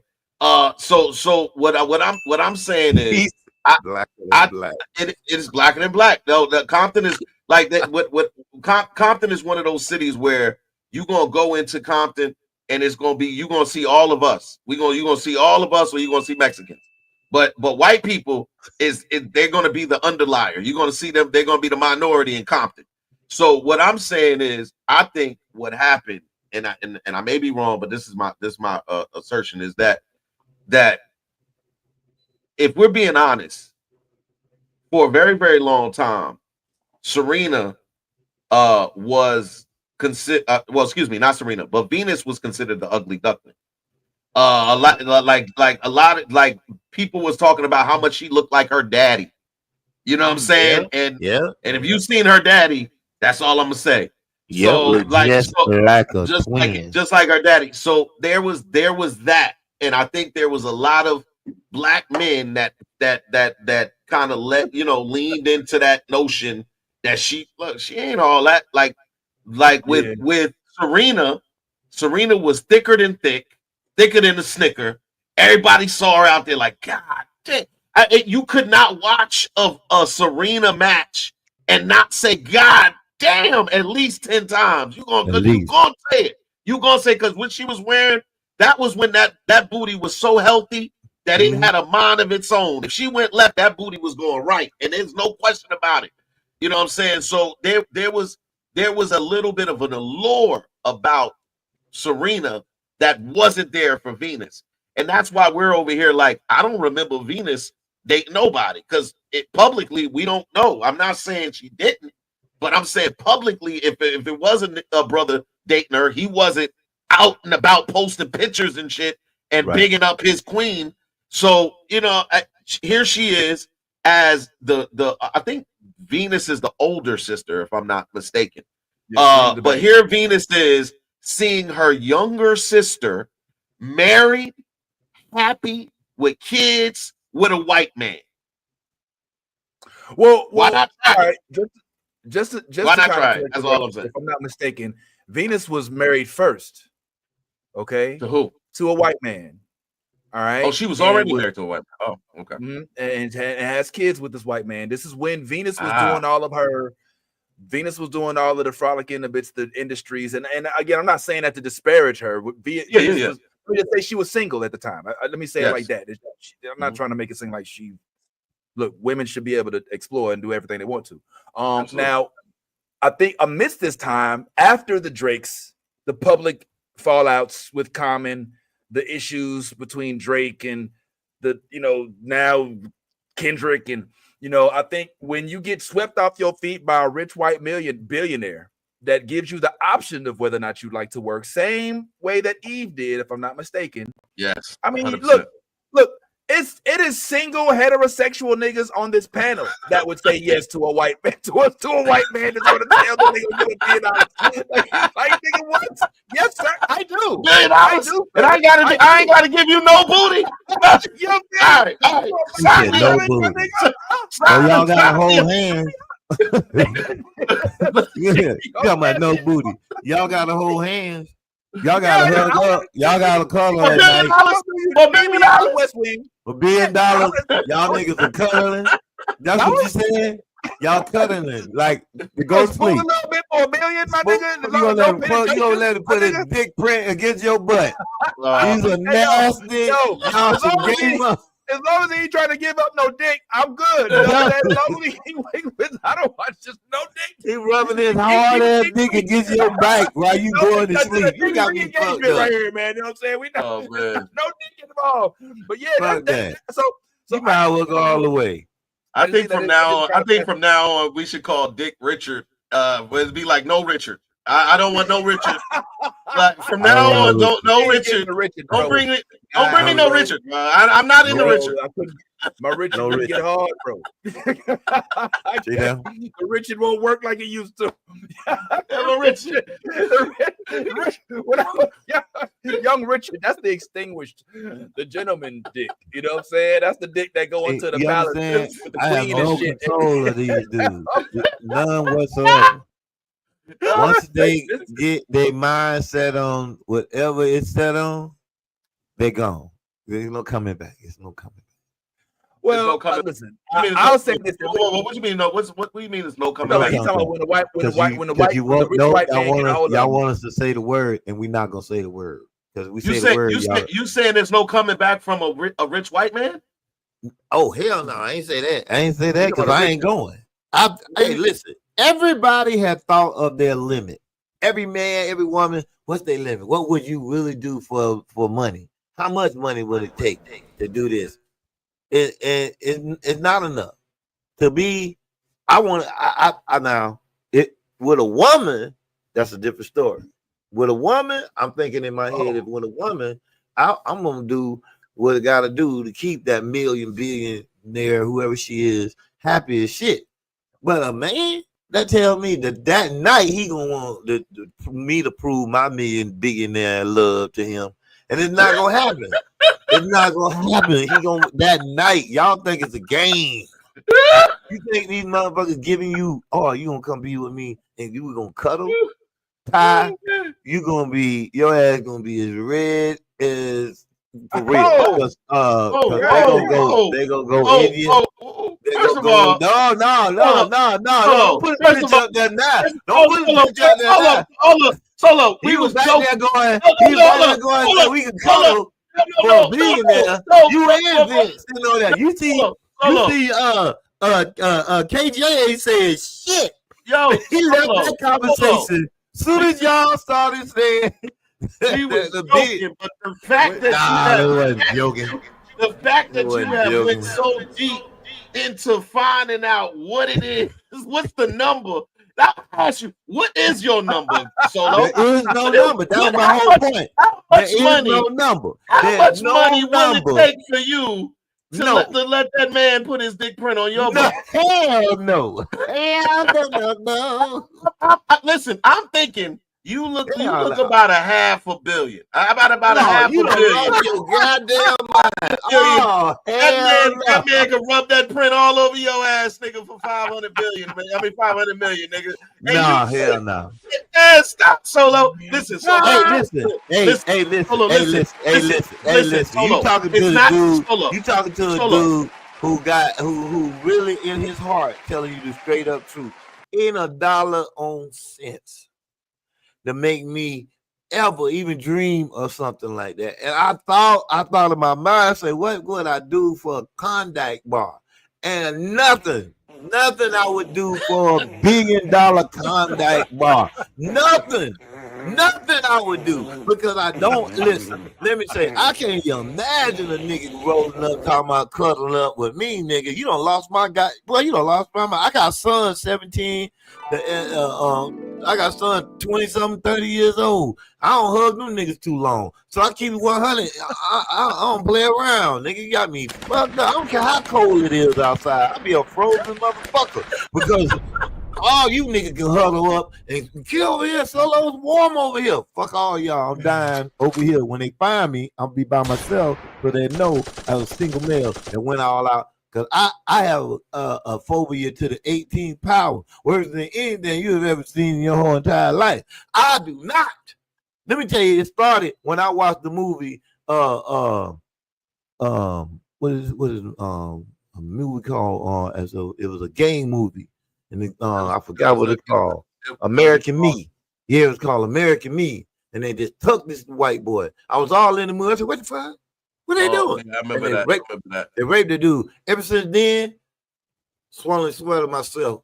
Two things that would happen to me. One, I ain't gonna go in the cell without shutting the door behind me. If I go to prison, I always close my door. I don't know how many niggas don't do that. I shut my own door every time. always close my door. Shut my door. Shut my door, man. I call it in. Shut my door. Why? Because if you ain't coming in there taking advantage of Solo, it ain't gonna happen. Two, last important thing. You gotta go. I'll say this. Hold on, you gotta go, Jay. All right. Yeah, I gotta go pretty quick. But hold on, before I go, I want to say this, Solo. If you go to jail, you go be in there with somebody. Because I've worked in a jail before as a CO. Yeah. You ain't gonna be locked up by yourself. Yeah. You're going to be in there with somebody who might want to put a dick print on your forehead. Yeah, they probably will try. They probably will try. And all that is true, these things. But I can promise you this. Hey, I can promise you this. It's an old You better have some comeback skills. I'm going to come out of prison. You go to jail. I'm going to come out of prison with big breath because I'm going to bite a nigga dick off if he try to get sleep with me. I'm going to go gangster. With the new teeth. This shit took a dark turn, man. It did. It took a real fucking dark turn. I don't know how it took a dark turn and how we got to this. I think the Hall of Fame. That's all. I think the three of us, besides Solo, strictly pussy. Yeah, we know Solo all about that riches. I gotta go, but this shit took a real fucking dark turn. Solo. What the fuck you was thinking? Hey, Jay, you supposed to be my homie. Homie, what the fuck is you talking about, man? I'm gonna shut the door. Hey, I'm gonna happen, man. We be like, okay, all right. Before you leave, what's your price? Meet you every now and then. The echo. What's your price? I don't fuck around like that. I've been married for 20 years, man. What I'm saying, the question was, did we have a price? I don't have no price. Let me say this. If I'm gonna fuck around, it's gonna be with a bitch. I need a team player. Somebody that's gonna take care of me and my wife. But other than that, I ain't fucking around. I don't know nothing about nobody dick but mine. That's all I know. Oh, you know. So I'll do a threesome with the Williams sister. I'll tell you that. I don't give a fuck.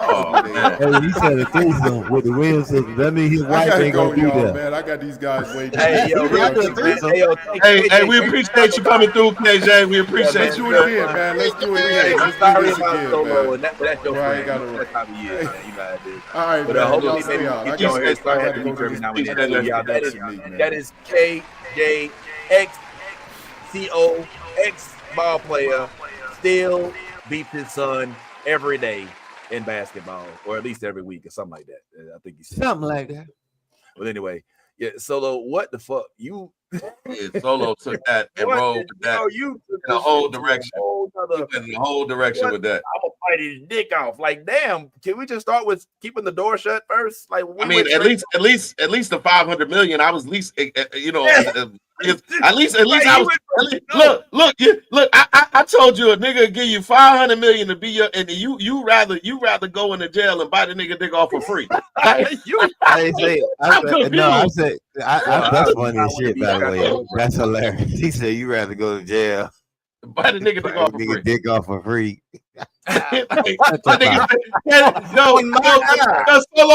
Solo said, every time I go to jail, I close my door behind.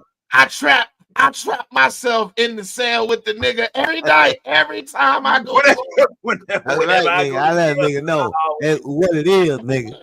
What it is up in here, you know. I close that door behind me. Anyway.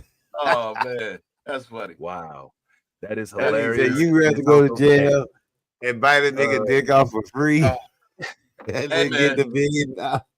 Man, we went to this is what happens on Comedy Sports Bar. We sometimes this is why I'm like, I don't want to do this. Absolutely nothing to do with sports. I will say this because I do want to wrap up baseball real quick.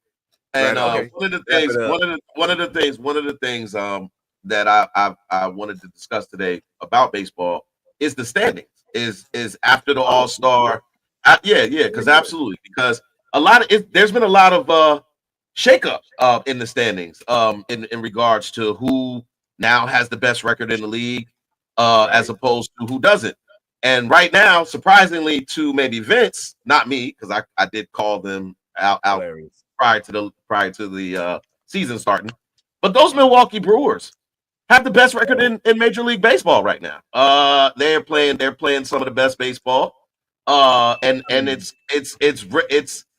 very good for them because right on their heels is, I would call, probably the hottest team in baseball right now, which is the Chicago Cubs. They are right on the heels of the Milwaukee Brewers. That division right now is looking a lot more competitive than it maybe was at the earlier part of the season. You now have 3 teams within that division that all have winning records.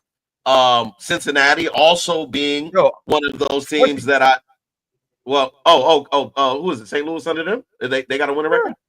Yeah, we over 500. Well, like a game?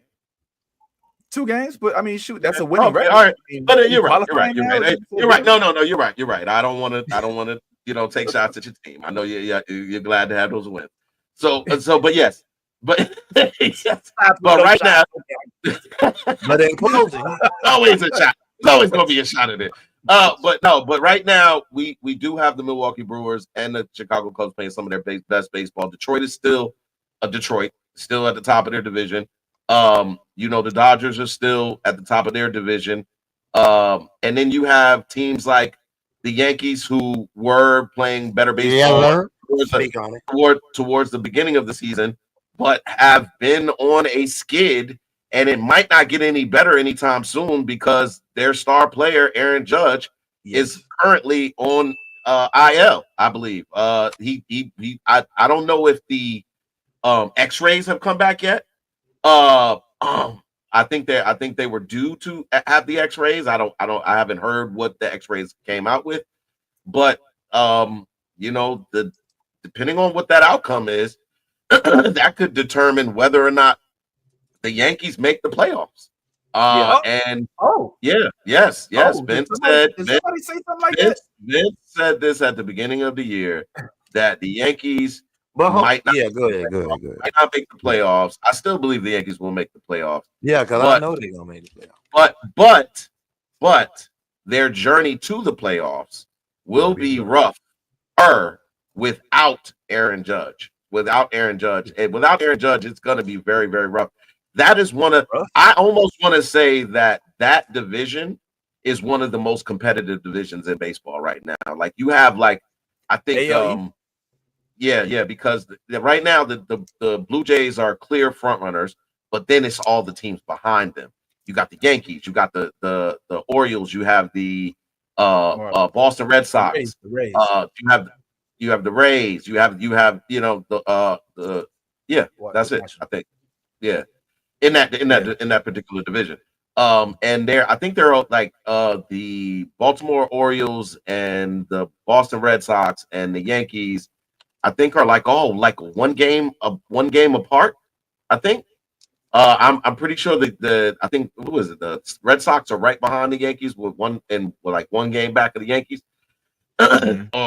And so it's becoming it's starting to become very competitive, and also just kind of eye-opening as far as who's making a push for the playoffs at this point.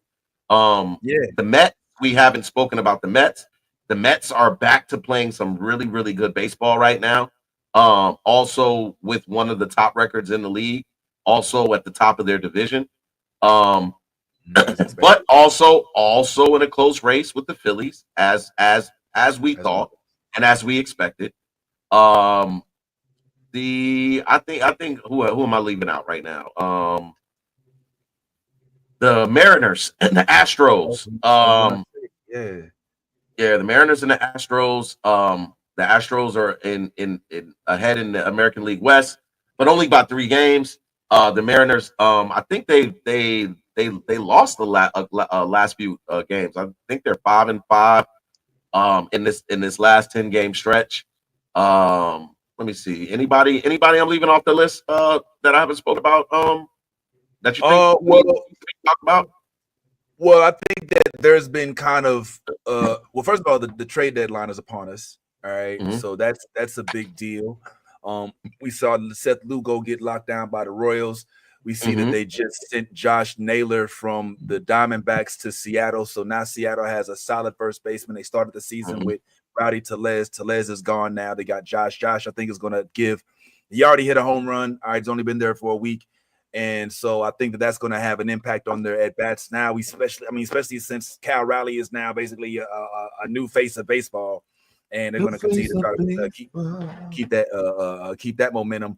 I'm surprised you didn't talk about the Marlins in that they were on like a hellified winning streak. Now they ran into the Cardinals yesterday, kind of put an end to the streak, but they actually started to show themselves as a potential threat, even though they haven't necessarily made it up to 500 yet.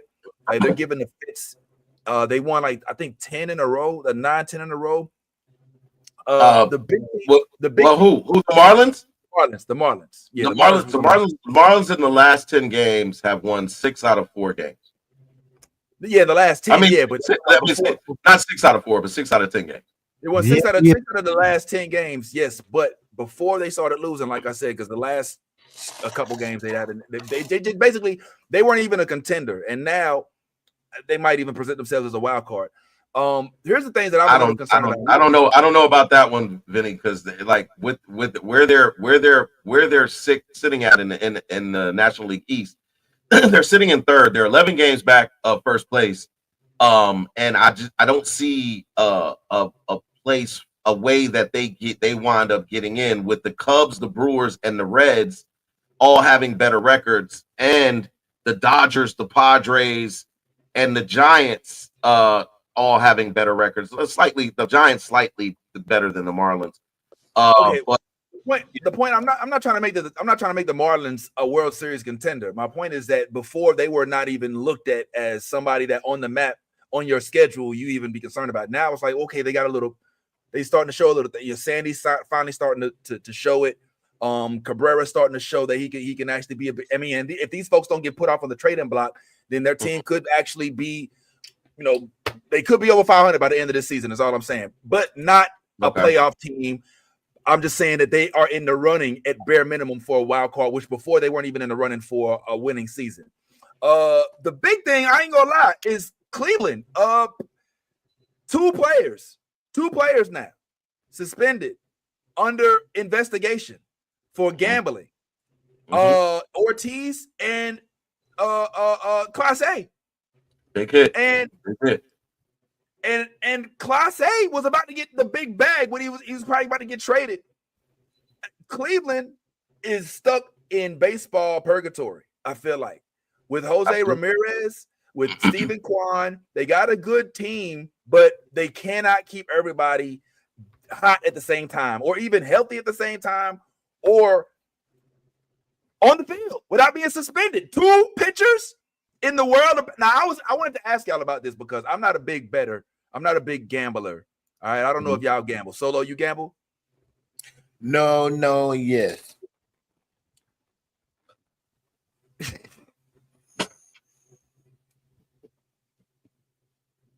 Yeah.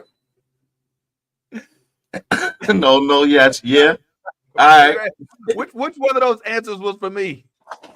But both of them was for you. I gamble with certain things. Certain things I'm gambling with it, and certain things I don't. So no. All right, so you gamble on sports? No. Okay. All right. What Solo only gambles with his life. With his dick. Hey, I knew we were going back to this man. This man had done it all. And got y'all to talk about penises for 2.5 hours, and y'all ain't gonna stop.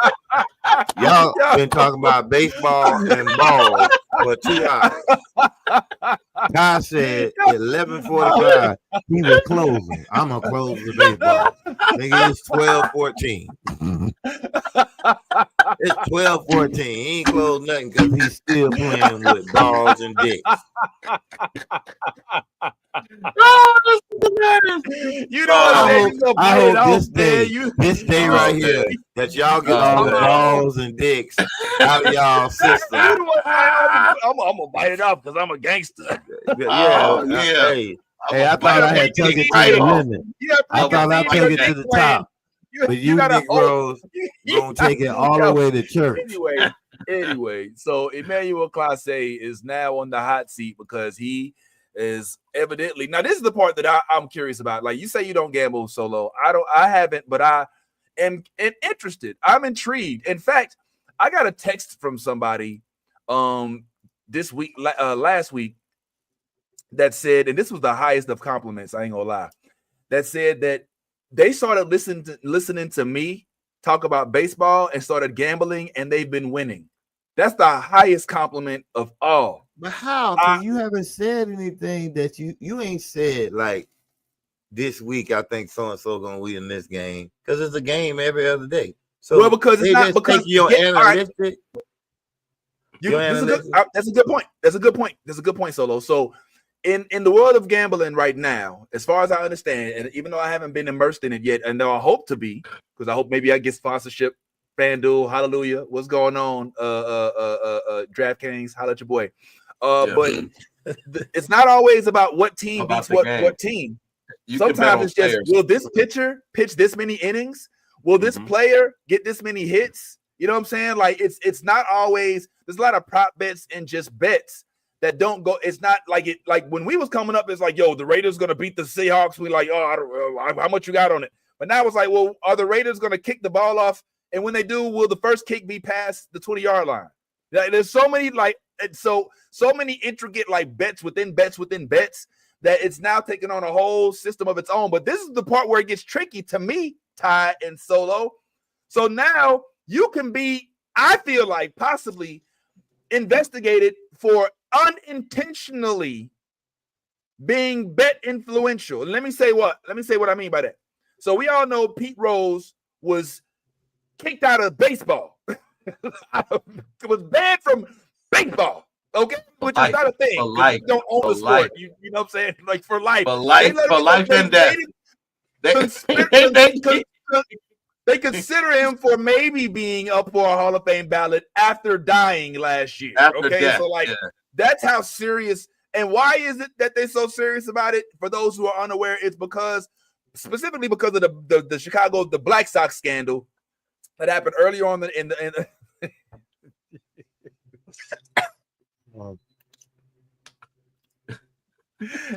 collectively, this is what I like in my head. That's what everybody does whenever I start talking baseball in my mind. Like, that's what I feel like whenever I start talking like baseball. Exactly what Solo's doing is what everybody does, which is why I'm like, oh my God, I need to find after 2 hours, 3 hours. Hey, your boy was on here. Your boy was on here for an hour, and you go back to Dick's. All right. So this is not a safe space for me, the founder of a program, to talk about a sport that I love. All right, clear. Message taken. Anyway, so the betting that happened with the Chicago Black Sox, it landed these dudes in court. All right. In fact, one of the dudes that's up eligible for being on the Hall of Fame now also is Charlie. Fuck, I forget his name, but shoestring some weird name. Look it up. But 9 of the players on the White Sox, they called on the Black Sox afterwards, they all took bribes from the gamblers, and they threw their game. They threw like a World Series game. All right. And once it was made public, they lost their base, and people stopped going to baseball games because they're like, we don't know if it's real. It's wrestling now. Finally, Babe Ruth comes into play and brings the interest of baseball back because he's hitting a lot of home runs. It took a long time to get over that scandal. Baseball it lost its allure. So they don't ever want to go there. So they're really strict about it. So fast forward to 2025. Gambling is no longer looked at as a pariah. Now it's a part of the baseball industrial complex. Now you have DraftKings, you have FanDuel, you have all these places that you can bet. But if I'm a pitcher, right? If I'm talking to my homeboy on the phone, right? And my boy is we just chatting. And he's like, yo, you out there killing it. And I'm like, yeah, man, you know, I ain't really kill it like I wanted to yesterday. You know what? Tomorrow, the first thing I'm gonna do is I'm coming out the gate with the fastball. Are you talking about Charlie Shoemaker? Charlie Shoemaker, yeah, I think black, what's his name? Charlie. He had his nickname, Charlie something. Shoestring Charlie. Shoestring, yep, Shoestring Charlie. Yeah. So yeah, this dude, he was one of the, it was 9 of them. And yeah, all these white boys they got caught up in the law. They made a whole new commissioner role out of it. It was a whole thing. But anyway, so now if I'm a pitcher, I say, yo, tomorrow I'm coming, my first pitch. Yeah, when I play these motherfuckers, I gotta hit him with the slider off rip. Cause like the fastball was killing me yesterday. Now I, as a bettor, as a gambler, as a homie, I go and bet that the first pitch for my homeboy will be a slider tomorrow. That pitch ends up being a slider. I win hundreds of thousands of dollars. Now I'm being investigated. You know what I'm saying? Because I may have potentially influenced some sort of. Now that's a thing. That like, yeah, that's different. Can you really prove that happened for real? For real? You know, but, I mean, let me interject. It's not like blue chips. No, let me interject. First of all, gambling is so big in everything. Just you saying what you saying shouldn't be a factor. It's like nonsense, but yet real. I look at it like this. From what normal podcast guys talk about sports, they all talk about who they think, who they want, and who they think gonna win the game and for how much. As for what they bet on for any and everything, I'll give you an example. There was a movie with Will Smith, and I forgot the girl, was a white girl in it, and they was gamblers and they was making bets. Oh, you talking about where they was stealing shit. Yeah. The Chinese dude sitting behind him, he knew he would bet on anything. So they started betting. They went from a regular bet to just anything they could think of. The girl going down the steps, 6 guys were going to look at her butt. You know what I'm saying? And they bet it. I don't know how much it was. It was betting some mad money. My point of it is this. You're right, Vince. They're going to find a million things to bet other than the game and other than the score and how far. They betting on, is the dude going to play? How many innings he going to play? If they going to take him out? They betting on all that. They betting on how much sweat he got on his forehead. Right. That's how they bet. That's the world now. Like, it's no longer just who's gonna win the game. All right, I bet you that the Cardinals gonna beat the Cubs. It's like, well, how many pitches will Shohei Ohtani pitch more than 3 innings? You know what I'm saying? That's the type of thing. So if I'm a baseball player, it's like I can't even mention especially as a pitcher, I can't even mention my day-to-day activity or my plans as it pertains to baseball because it could potentially land me in an investigation. Like, that's what's going on with Luis Ortiz. They looked at specific pitches. What happens is these apps they spike when they got to pay out too much money. They're like, hold on, why we got to pay out all this money? You know what I'm saying? Luis Ortiz? Yo, hold on. How did he know? How did everybody know that he was about to throw this all the way to the left into the dirt like this in the 4th inning? And you know, like how we end up having to pay so much? That's what I think happens. The companies are like, whoa, way too much money being bet and won on this. What happened? Let's investigate because we don't have to pay all this out. We'd rather get this dude in. Like, I suspect, Ty, that regardless of what happens, Luis Ortiz and Emmanuel Clase will not get an apology if they come out of this completely scot-free clean. That they will go, okay, nothing to see here. Doesn't happen. But they will be looked at as potential suspects for the rest of their careers. And that's the problem. And that's the real problem that you're really talking about right now, is because and just so you know, just for clarification, what you're referring to are called prop bets. Prop bets are basically bets that you make on anything that happens within the game. So it's not you necessarily making a bet on the Indians will beat the the Yankees or so it's more like oh, in the second inning, what you described, like, in the second inning, such and such will throw this pitch to, what I'm saying, or Aaron Judge will go 3 for 4 with 3 home runs, whatever the case may be. Those are all prop bets. Those are legitimate bets. But those bets pay out more because it's you're betting on individual stats and probability and stuff like that. So it makes sense. Now, to your point, once you've been accused, and this is the world we live in, this is the country we live in, the accusation can be more it can be more defaming than the actual truth of it. So like, just the fact that these two individuals are now being subjected to this type of investigation or investigatory practices, the fact that they're going through this now puts a blemish on their legacy. And so now, whenever something happens, now guess what? You're guilty by association. You're not even, and the sad part is they're not doing anything wrong. They're just part of this because, like you said, these betting organizations are now having to pay out more money than they expected to. So someone has to answer, because we can't have this weaponized behavior, which it's so crazy, but this weaponized behavior that affects the machine being the betting or a betting organization. So you cannot have us being in the negative for betting. We only make money when you lose. You know what I'm saying?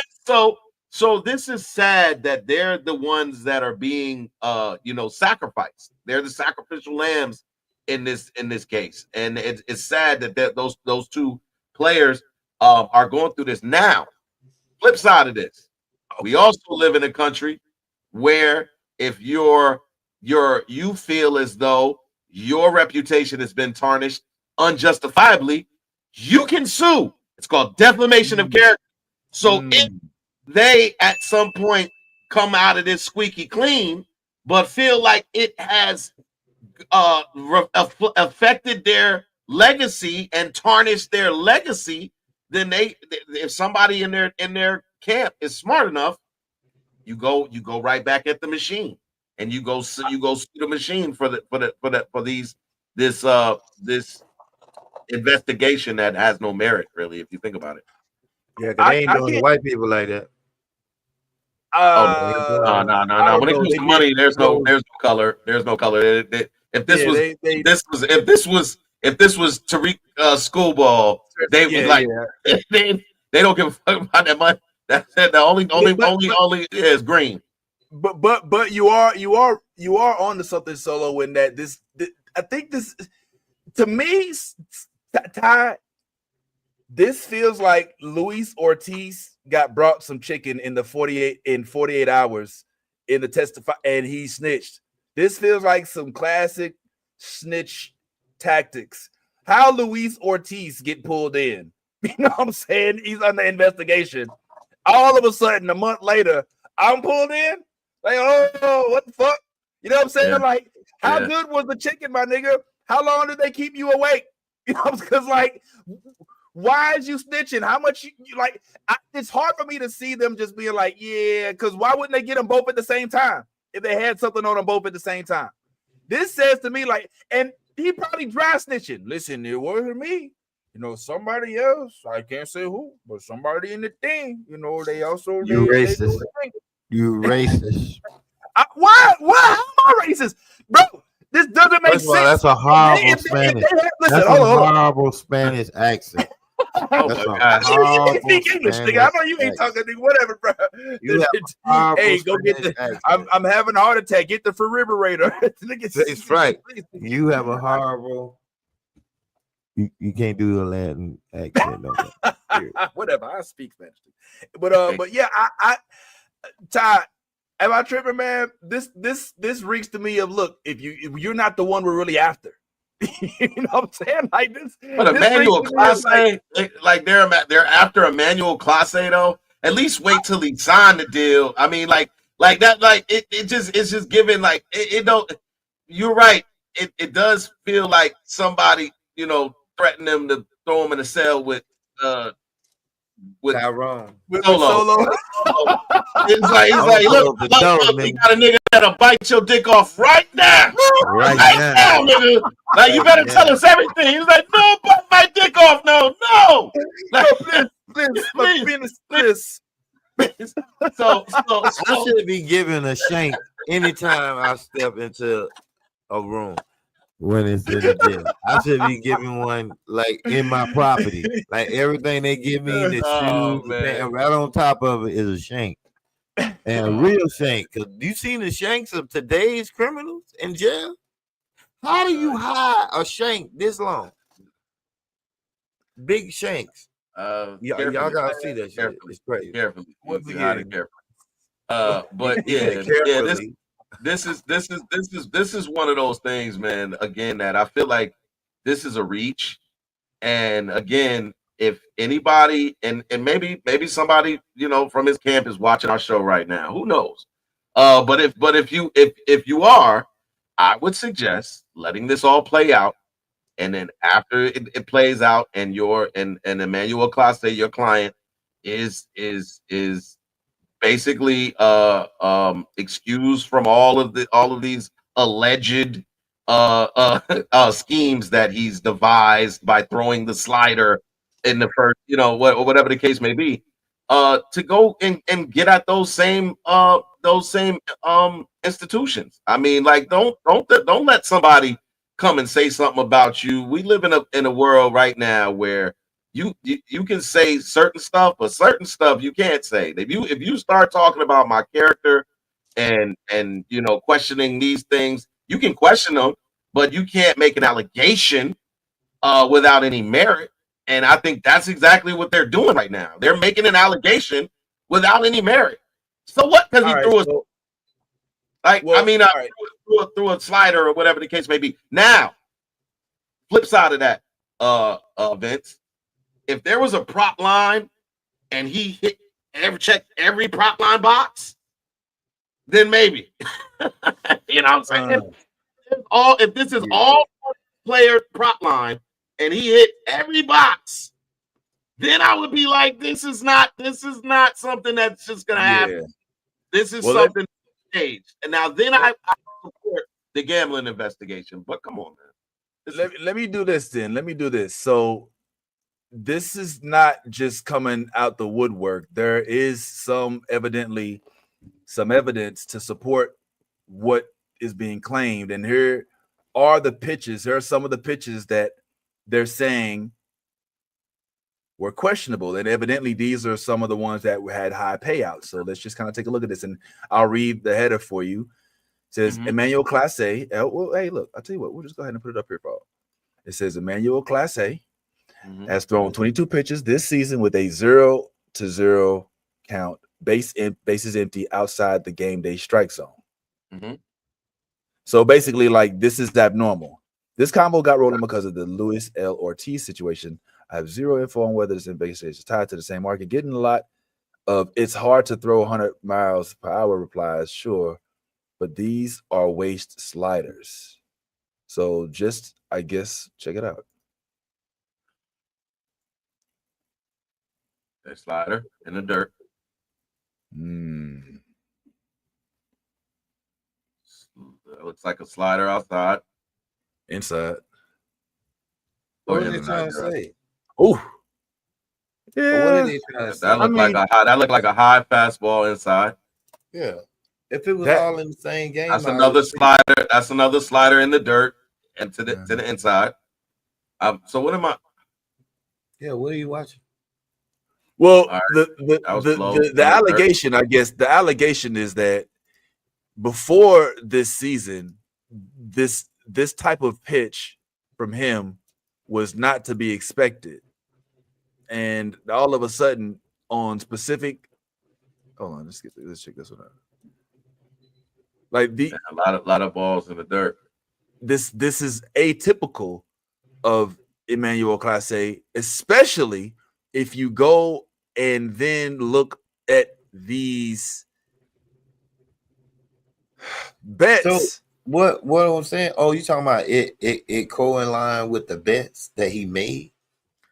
Well, well, really, what they're saying is he's doing something outside of the scouting report, and that's what I'm hearing. Like, so he's not doing what he typically does, and so go ahead. Let me read this comment. This is from, it says, now just for if there's anybody listening, this is not to substantiate any claims. It's just add fuel to the fire of this, media sphere that has a lot of this information in it. So this is a comment from someone in the comment section on this post. It says, I watch a lot of Guardians games, and he's been prone to leaving hanging 90 miles an hour meat in the middle of the zone. Not all the time, but enough that you notice and think, what the fuck was that?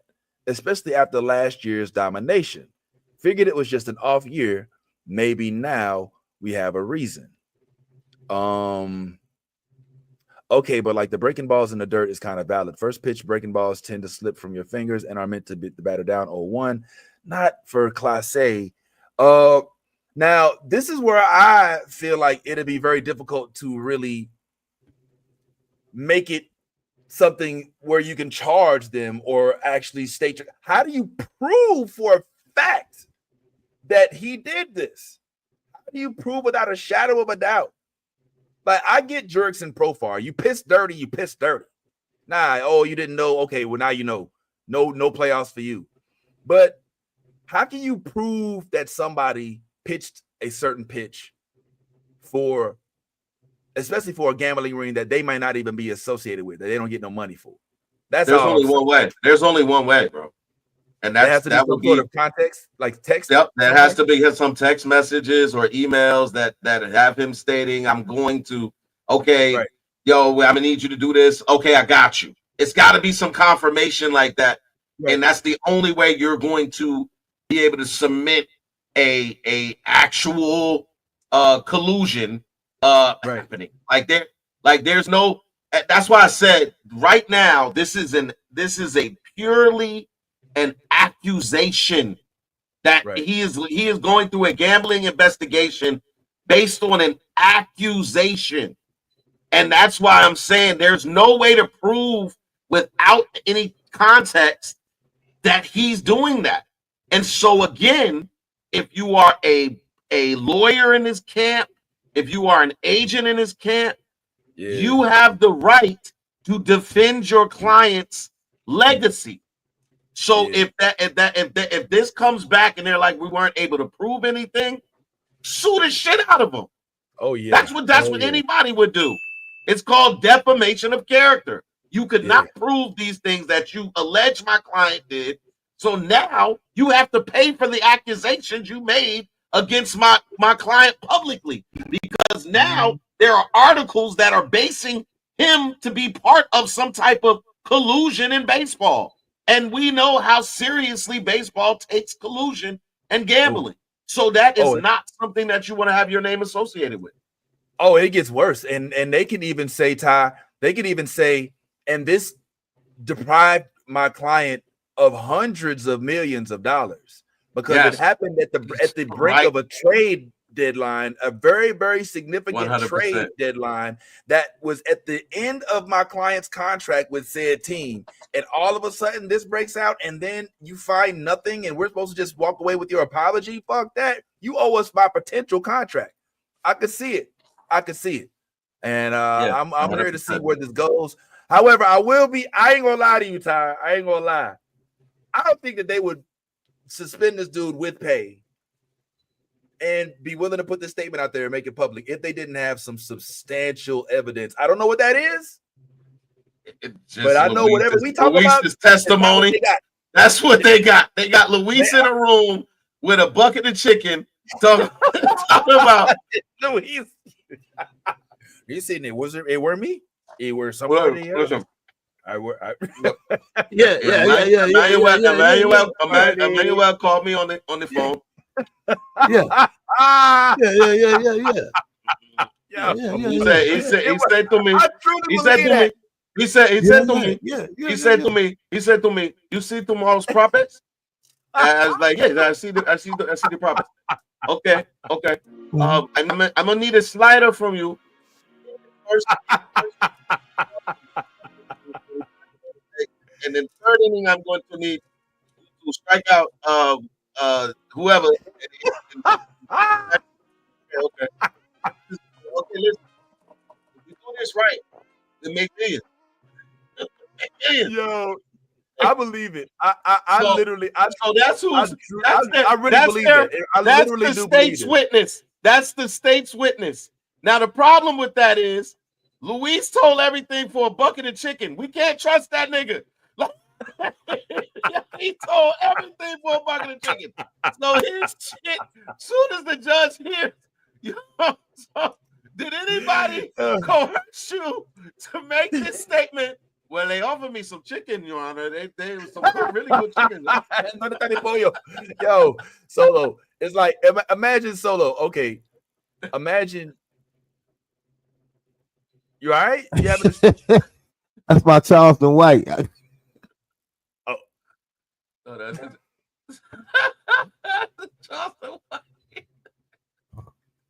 Yeah. Go ahead. Oh man, Charleston White coming for you, bro. All right, well, hey, man, I thought we were closing baseball an hour and a half ago. All right, so that is what's going on. But Solo has got some stuff we want to chat on. So let's go ahead and go down the list of what's that? Who is it? Oh, what's going on? Hey, how you doing? Hi. So why don't we take a look at a couple things? Like, Solo, why don't you go ahead and give me your commentary on this?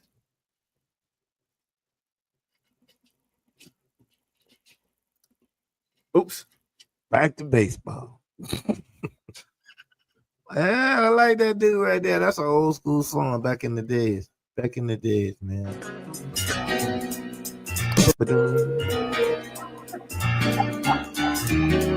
That's you right there. That's me. That's how it was when I was at Solo House. Whenever I would light stuff up, it's that's right. Let's try something. Sometimes there's a joke that only he can get. Shoot, boom. All right, so check this out.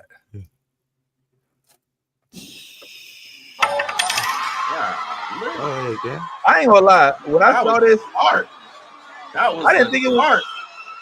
I didn't think it was that impressive, honestly. What? Bro, she just threw that probably about 50 to 60 yards. That's definitely impressive. That's extremely impressive. She throws it from the 10. She throws from the 20. No, it was like the it was the 10. What was the 10? Rewind. All right, let's do it. Like 10, 15. Let's do it. Easy measy. All right. Freeze. Yeah. Nah, that's the 20. She did the 20, the 21, no, the 22. That's the 10. That's the it's not the 10, man. Bro, that's the 21 yard line. Back there. That's the 21 yard line. All right. So she did the 20, the 20, 22. All right, and this is that's about the 40. So from the 40, 44, 44, 43 yard line. That is 50 yards. I just said that. Oh, damn. Yeah, it was a dart. That's 40 yards. Well, from the 20 to the 50 is 30. Yeah, and then she threw it to the 43. Actually under 40 yards. Because she was at the 22 and this is before the 40. So it's still impressive. Well, look, technically that's not how it works. So technically that would be all the way to the throw itself was or the pass. The pass itself when she gets is to where you're saying, but she so that would have been considered probably a 70 yard touchdown pass. Because after the rack yard, the fact that she was able to throw it the way she did, and with the preciseness, I can't watch these things. I can all day. Papaya. What I taught you. Damn. Now I'm going to ask the question. You know what saved him? The rain. That rain saved him. That rain saved him. Had that been full ground, he'd have been really, really down. Rain time. Hey. 1 minute you open, the next minute you close. Oh man, I mean, wow, that is a legit Mortal Kombat move right there. Like that is some finish him Sub-Zero. That is some John Bone Jones Ryu Ken shit, bro. I don't want no part of it. You good? That's boy, y'all, boy. That shit. Ain't no money for it. Yo, dude, say you missed me. No, I didn't.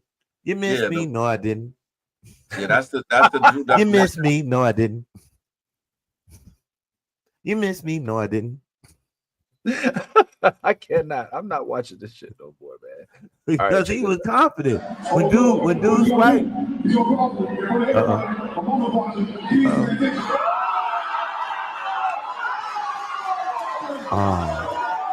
Oh man. But look at the dude. He don't even look like he defended him correct. That's some real. It almost don't look real. It almost don't even look real. It's real. By the way, I don't think that's LeBron. I don't think that's LeBron. Yeah, I don't think that's LeBron. Hell no. I don't think either. No, I think that's hot sauce. I think that's absolutely hot sauce. Because that move right there did it. No, that's absolutely did he just put the ball through his legs backwards? Yes. Because that is unnecessarily disgusting. That was completely unnecessary. That was disrespectful as fuck. He just put the ball between his legs from the back, bruh. Fuck out of here. And then this shit right here. Explain this move to me, Ty. You a baller. Explain this shit to me. What happens right here? What happened? Did he block the ball or did he? Nah.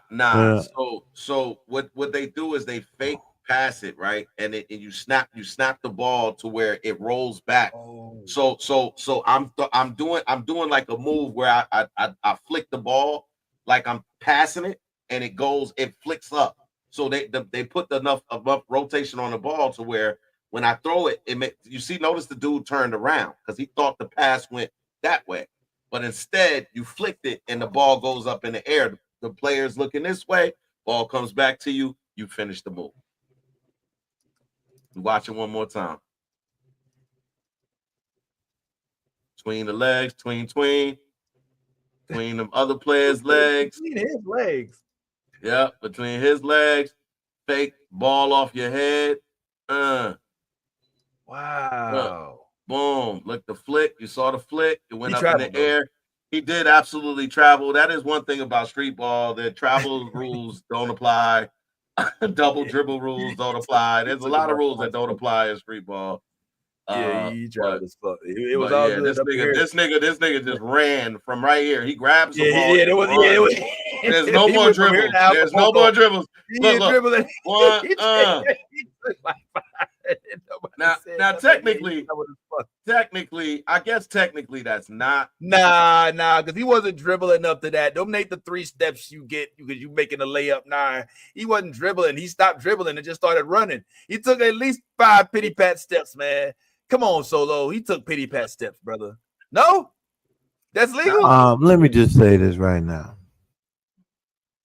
You see this white boy? You see, this is the shit he dreamed never should happen to himself. That's why he laid on the ground. He's like, it happened.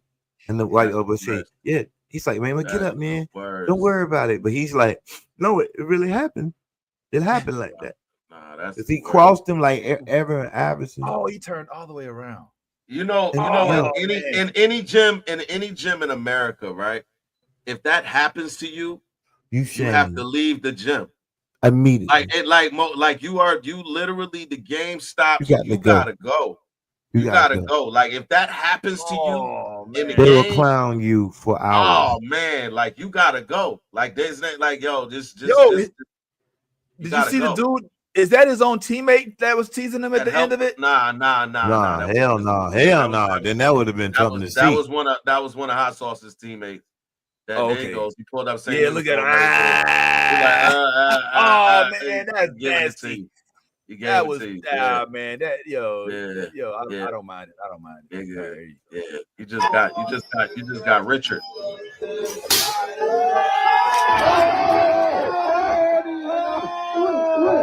Yo, the foot snap. Yo, that's a slap. That's a smite for you. Oh Lord. That's a smite. Yo, that smite is. Right now he's still. If you hear that, he'll go to sleep. Cause that smite, boy, that's the best smite in the world. Hey, listen. If they take away the slap shit and say you gotta take a nigga's kick to the face. If you gotta stand there and take a nigga's kick to the face, look, run that back. Run that beautiful bean footage back. Oh, you don't get that. See why I play. And you don't get it done. And the reason why we haven't been paying attention to soccer in the motherland and in France, because I know France is a lot of African immigrants that are in France, and they bringing that body with their boy. So that's the interest. The interest wasn't the one. Hope solo. You know what I'm saying? That would. Because she got a nice arena going on back there. They play rain. It looks like But the sport itself didn't bring you to this video, did it? No, absolutely with the sport. That booty right there brought you to the video. Well, in my defense, I didn't post it. Ron did. Ron is what everybody know. All right, check him out. Bag. Bounce 1-2. Bro, ain't nothing around there, over there, spun around, his dread shaking. That's insane, bro. Like, tie those dreads up, bro. Bounce 1-2. Hey, Euro took my boy around the world. Yo, he did cross the shit out of him. Yo, he went in that Harden bag. Bounce 1-2. Bro, ain't nothing around there, over there, spun around, his dread shaking. Trying to go get in the car. That's insane, bro. You gotta get on. You gotta get on the bench. Look, he picked up the ball. 1-2. 1-2. That was smooth. That's the dribble. 1, 2, 3. That's 3 steps. If he came down. He didn't travel. Watch this. 1, 2. It looked like 3. 1, 2. That's 1, 2. That's 3. 2. And jump step. He good, man. I gotta see that one more time. Let me see that one more time. Where's the ball? He just dribbled. All right. That's 1, 2. Nope, he did too. He does too. He does too, bro. He does too. 1, 2.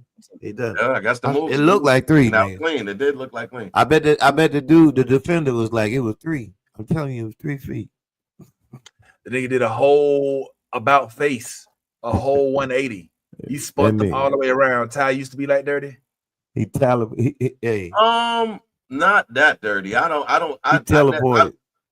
My game is more just like fundamental, but his like this is the way that they play basketball nowadays is different, bro. Like it's a lot of there's so many like the jump steps, the back, you know what I'm saying, the clear out, like it's a lot of stuff going on, man. Like that right there was a crazy move because I wouldn't have known which pivot foot was his pivot foot. Like it's like shoot, like this nigga just picked up the ball and went to stepping. I called it. He picked up the ball and was like boop boop boop. Come like, okay, good. It was good.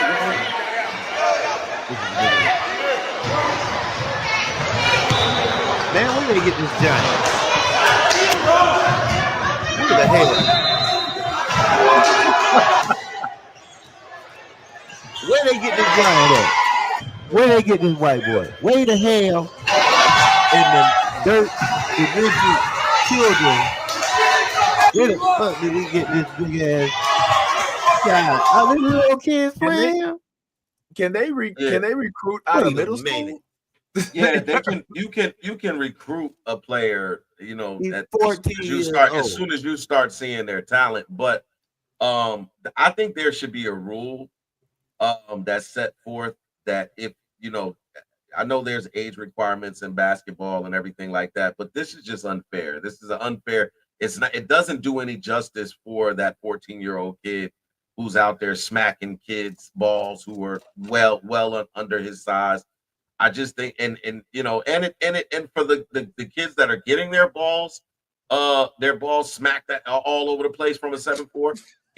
I could imagine being a little 14-year-old kid playing basketball and coming out there and seeing this dude, and it just turned me off from wanting to play basketball. It would make me be like, this is not even fair to have this dude on here doing what he does, man. I think they should make a rule that if you are this height, that you have to play with dudes that are your height. I don't care if they're older or not.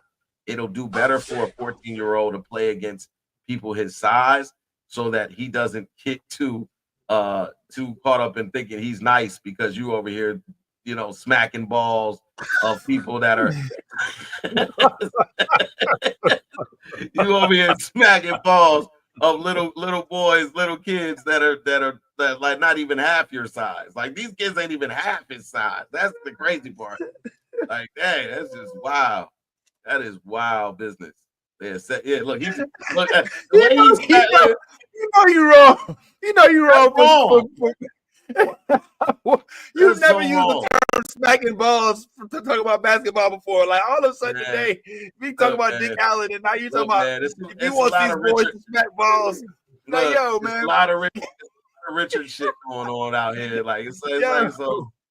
I'm just saying, man, that's not fair. I disagree with you completely. I wholeheartedly disagree with you. I do not think that they should start making people play with people their own height, because that's going to be way too difficult. And it's also averse from it's contrary to reality. Like when if you're trying to go into the NCAA and you want to get in there and get your NIL on, and you want to go to like everybody ain't gonna be your height. There's gonna be a minute ball ass motherfucker on one team. There's gonna be a Yao Ming. There's gonna be you're gonna have to deal with this. Is real life. You're right. You're right. You're right to a degree, right?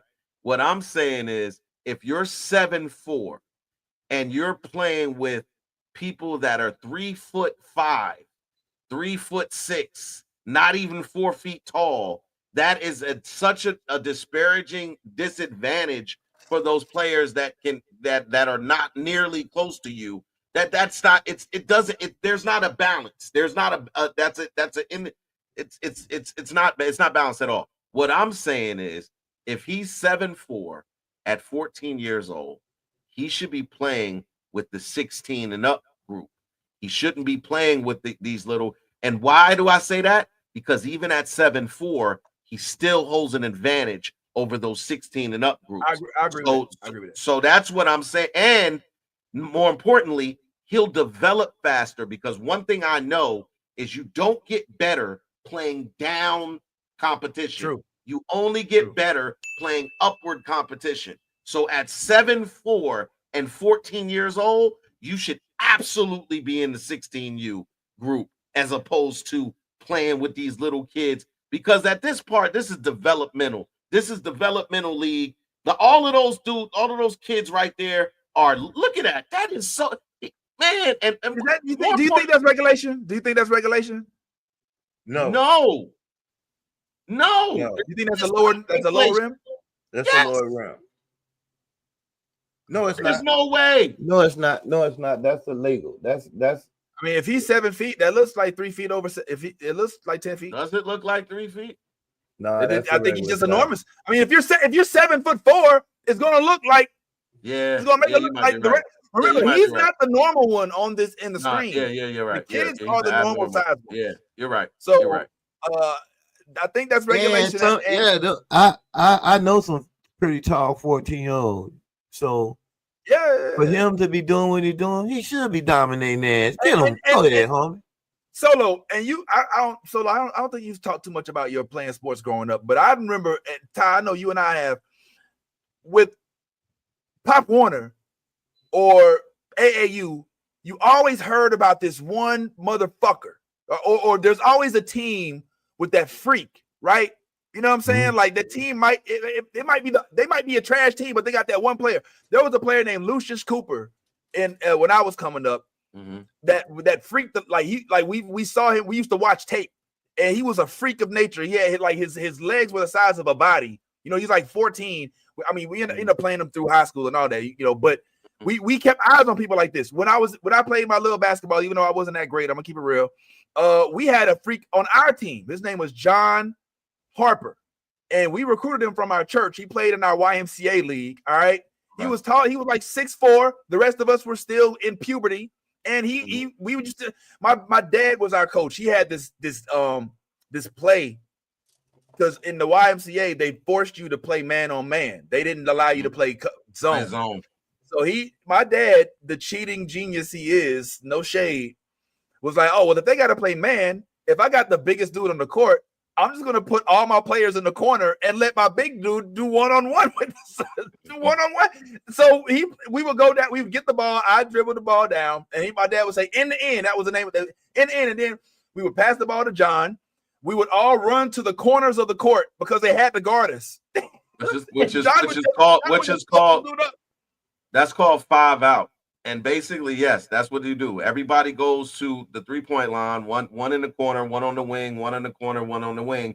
And then I guess John, who's y'all's star player, just plays isolation basketball.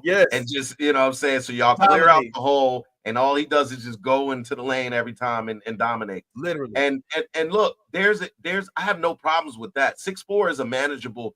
What I'm saying is when you're 7'4" at 14, the disparagement is so massive that it doesn't do any.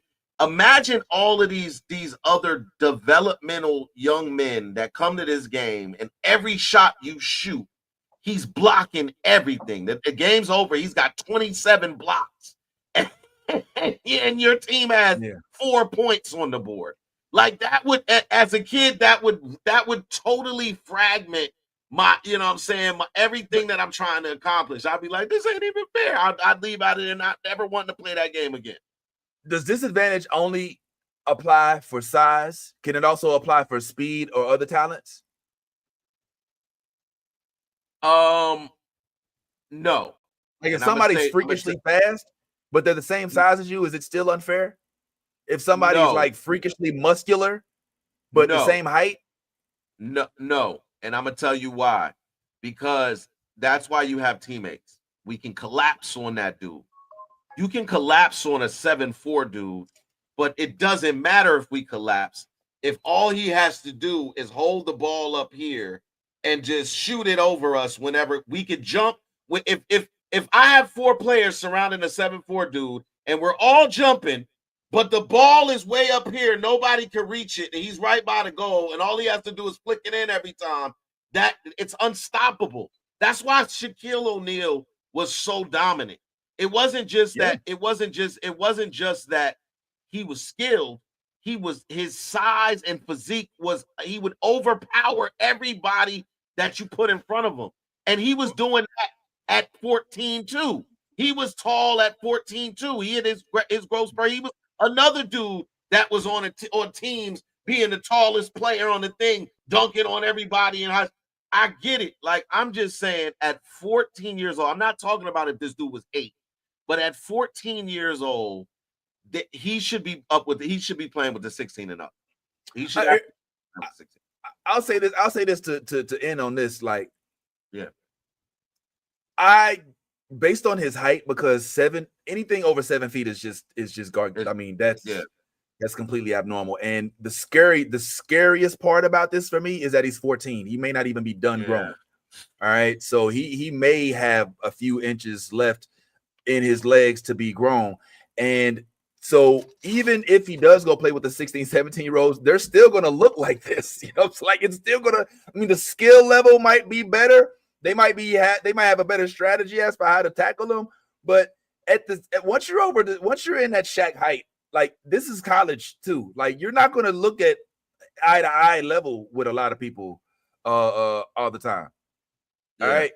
So it's just kind of how he's. So yes, I agree with you. This does him no favor. No justice. This is basically look, him did you see playing that? on beginner level. Did you see that when he blocked the shot and he was like, "Oh, like, dude, you're blocking it. Like, come on." Yeah, like this is the land of the Munchkins. Yeah. Like you don't get credit for being a giant amongst midgets. Yeah. So I agree with you. Like you shouldn't even feel. He should not leave with his head up high, like nigga. Like he should leave like, damn man, why am I still playing with these? Yo, Vince, did you just see that on the jump ball? He don't even try. The other player didn't try. He was like, man, just go ahead, man. It's like that scene in Blade. This dude is dunking in the game. He's dunking. He's literally with 14-year-olds. Yeah, man. Look at this. Yeah, look at this shit, man. Let me see. I'm interested. You know what? I'm interested actually now. Let me look this dude's name up. Jeremy Goyer. I wonder if this is old. God. That might be old. He's probably 7'7" right now. Yeah, you think 7'7"? I mean, maybe he gave it up. I mean, you said he's 14 years old, man. You know, like boys don't. I mean, some even grow after that, but boys, I don't think stop growing until you're like 18 or 19. And I think you still stop. You still can grow up to like 22 or 23 or 24, something like that. Yo, so I guess. Yeah, so he plays for the Canada team. Well, he did. Yeah, 7'4". See, so this is look at him. He's still towering over dudes his own age. He's not even 14 anymore. How old is this boy now? Because he definitely don't look 14 no more. Look at these are people his age. Holy shit. Well, yeah, that's fuck. You know. Oh, he is 14. Yeah, see what I'm saying? You see what I'm saying about that? You see how many players they got collapsing around him? 1, 2, 3, 4 players. It doesn't matter. The nigga keep the ball up here. You can't do nothing with it. Look at that. Look at that. Look at that. There's nothing you can do with that. Speed, you can collapse down. You can collapse down on speed. Size like that, there's nothing you can do, bro. Like these games, the scoring has to be so lopsided in these games. Like he's blocking everything. Like, and then think about what it does to the other team. After getting your shot blocked, say the 5th, 6th time, you don't even want to shoot no more. You're like, you give up. You're like, I don't want to play defense on this dude. I don't want to shoot near him. Well, you give up the paint. You give up everything, is what I'm saying. Like, you give up everything. Like, if this dude is like, he's coming out on the perimeter too. It's not just the paint. From what I saw, he was going out there on the perimeter blocking jump shots. So it's like, damn, we can't get nothing. We can't even stand outside the paint and shoot a jump shot. You blocking all that shit too. Three. Do you see and this? He's hitting threes? Oh man, come on, man. Come on, man. Who the fuck? Look, do you see the parents on the sidelines, nigga? Nigga, they are not even happy. Nobody's rejoicing. Nigga, I know as a parent, I know damn well that nigga 22. Yo, hey, listen. You think I wouldn't be as a parent? I would take my son off the court. I would be like, man, get out. You're not gonna be a part of this bullshit. I would walk into the gym and see that motherfucker and be like, come on, son. Nah, we're not playing today. Come on. Oh no. I'm not gonna subject you to that. Like, yo, like, because I know what that conversation is gonna be like on the ride home. It's gonna be like, Dad, I did everything I could. I tried everything you taught me. Like, nah, son. Sometimes there's nothing you can do. There's nothing you can do, son. Look at this. And this is, I think that this is his age range right here. It is. It's 14U. Like, so this is the best that they can do in high school. I mean, with regard to matching up him size to size. Well, no, this probably wouldn't be high school. This is a week ago. No, I'm saying the reason I said this is probably not high school is because if at his size he wouldn't be playing JV, he would be playing varsity. Oh, of course not. Yeah, he's playing varsity. And what I'm seeing is a whole bunch of little, like that probably is AAU. That's probably AAU. You can look at how the arena is set up. If you notice, there's another court on the other side. If this was a high school game, there wouldn't be a court on the other side of that. You see what I'm saying? Well, that's even worse if it's AAU because they're not going to. It is AAU. Look at the courts. This is not a high school gym that just has one court. There are multiple courts in this thing. These are tournaments. This is tournament play. So there's more. Look, court right behind that. You know what I'm saying? Well, this is not high school. High school would be one court. It would be one court on the thing, not multiple courts. Look, everything he's in has multiple courts. These are all tournament functions. So this is probably AAU. I couldn't see what the name of the team on his jersey is, but I would almost 100%. And then what does that say up there? I was trying to read the sign and see if that said like an AAU plastic or something. But it's probably like a tournament. It's probably Future Under Armour. Yeah. That's the tournament. Yeah. That's AAU. That's definitely AAU. Oh wow. Okay. Well, this dude is or whatever they have in team. Oh, look, and you know, Team Canada. I think that all of these teams are in Canada. U16 Team Canada. U16. So instead of AAU, I guess in Canada they have played U16. So that's 16U. So basically that right there was 16-year-olds. So U16 would be like 16U, if that makes sense. So 14U, 16U, you know what I'm saying? Like those would be the 14-year-olds, 16-year-olds. And that's why I've said it would make more sense for him to get better to play with the 16U rather than the 14U. He should have never been on the 14U. They should have bypassed that. Look at that. Yeah, they should have bypassed that immediately. Yeah. That's a problem. That's a real. But the disparagement in size is not as evident with those 16U players as it was with those 14U players. It's like, come on, man. Like, yeah, you still the tallest player on the court, but you know what I mean? Like, you know, this is like we can get a little bit more active with you, but yeah, man, it's great. Oh my gosh, yeah, the athleticism of these young kids is crazy. Dang, 13 years old.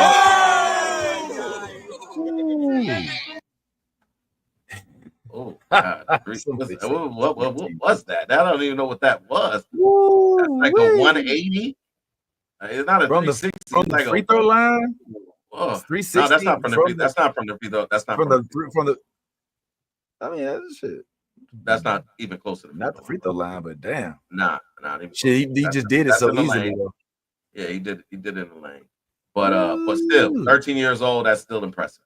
Still very impressive. Like do a 180 at 13 years old, very, very impressive. He also looks extremely tall, by the way. He's 13. He looks like he's about 6'6", 6'7". I don't know. They built different, man. Oh man, these kids are something like that. Oh my, nah, stop playing around, bro. And it kills me, my, to know how much I really love you. Yeah, that was bad, bro. Is that filet? Is that filet? Why he violating something like that? Oh my, nah, stop playing around, bro. And it kills me, my, to know how much I really love you. Yeah, that was bad, bro. That was bad, man. Yeah, that's pretty ugly. I wouldn't want that to happen to me. That's like face to face. Oh like, man, I told you when this shit happens in a gym, and most of the gyms in this country, you gotta leave. You gotta go home. Come back tomorrow, and maybe things will be better for you. But today, you gotta go. When you get yammed on like that, and you fall, what's up, Scott? You gotta go. You got to go. You gotta go. Damn. When am I doing another comedy show? I'm doing comedy shows all the time. IG, bro. Stay in touch. Good to see you again, man. Let me see what else we got here, and then we'll go ahead and get on up out of here, man. Yeah. We lost Solo. This is the last thing, real quick, actually. Solo said, "The hell with y'all, we ain't talking." Yeah, I mean, I don't even know like what. I was about to just give Solo the whole mic. He wanted to talk some boxing, man. I don't know. But listen, but whatever. LeBron's statue out here looking like Abraham James. Abraham James. Abraham. Look, Abraham James. Yo, they not wrong. They are not wrong. They look like not. That's good. That's a good one. That's a good one. I like it. Is this real? Because it looks like AI. Somebody tell me that this. Somebody give me. Somebody had to do what's the something. comment saying? After 100th year in the league, why do they make these statues? That's Braun when he retires in 2045. I'm not sure what's funnier, the meme or the laughter. All right, this is LeBron on Ozempic.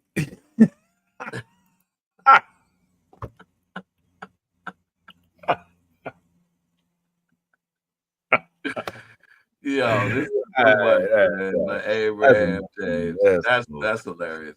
That's hilarious. Well, man, this has been fun ish. For some of us. For some of us.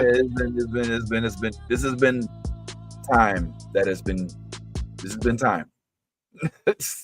And you've been somebody who watched, and for that, thank you. Listened or whatever. Stay tuned for other projects potentially that may be or may not be more organized or whatever that may be.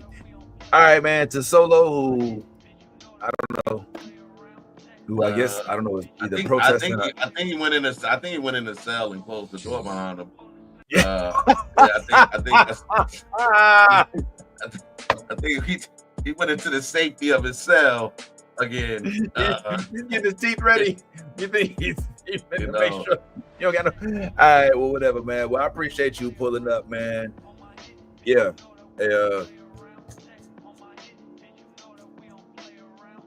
I don't.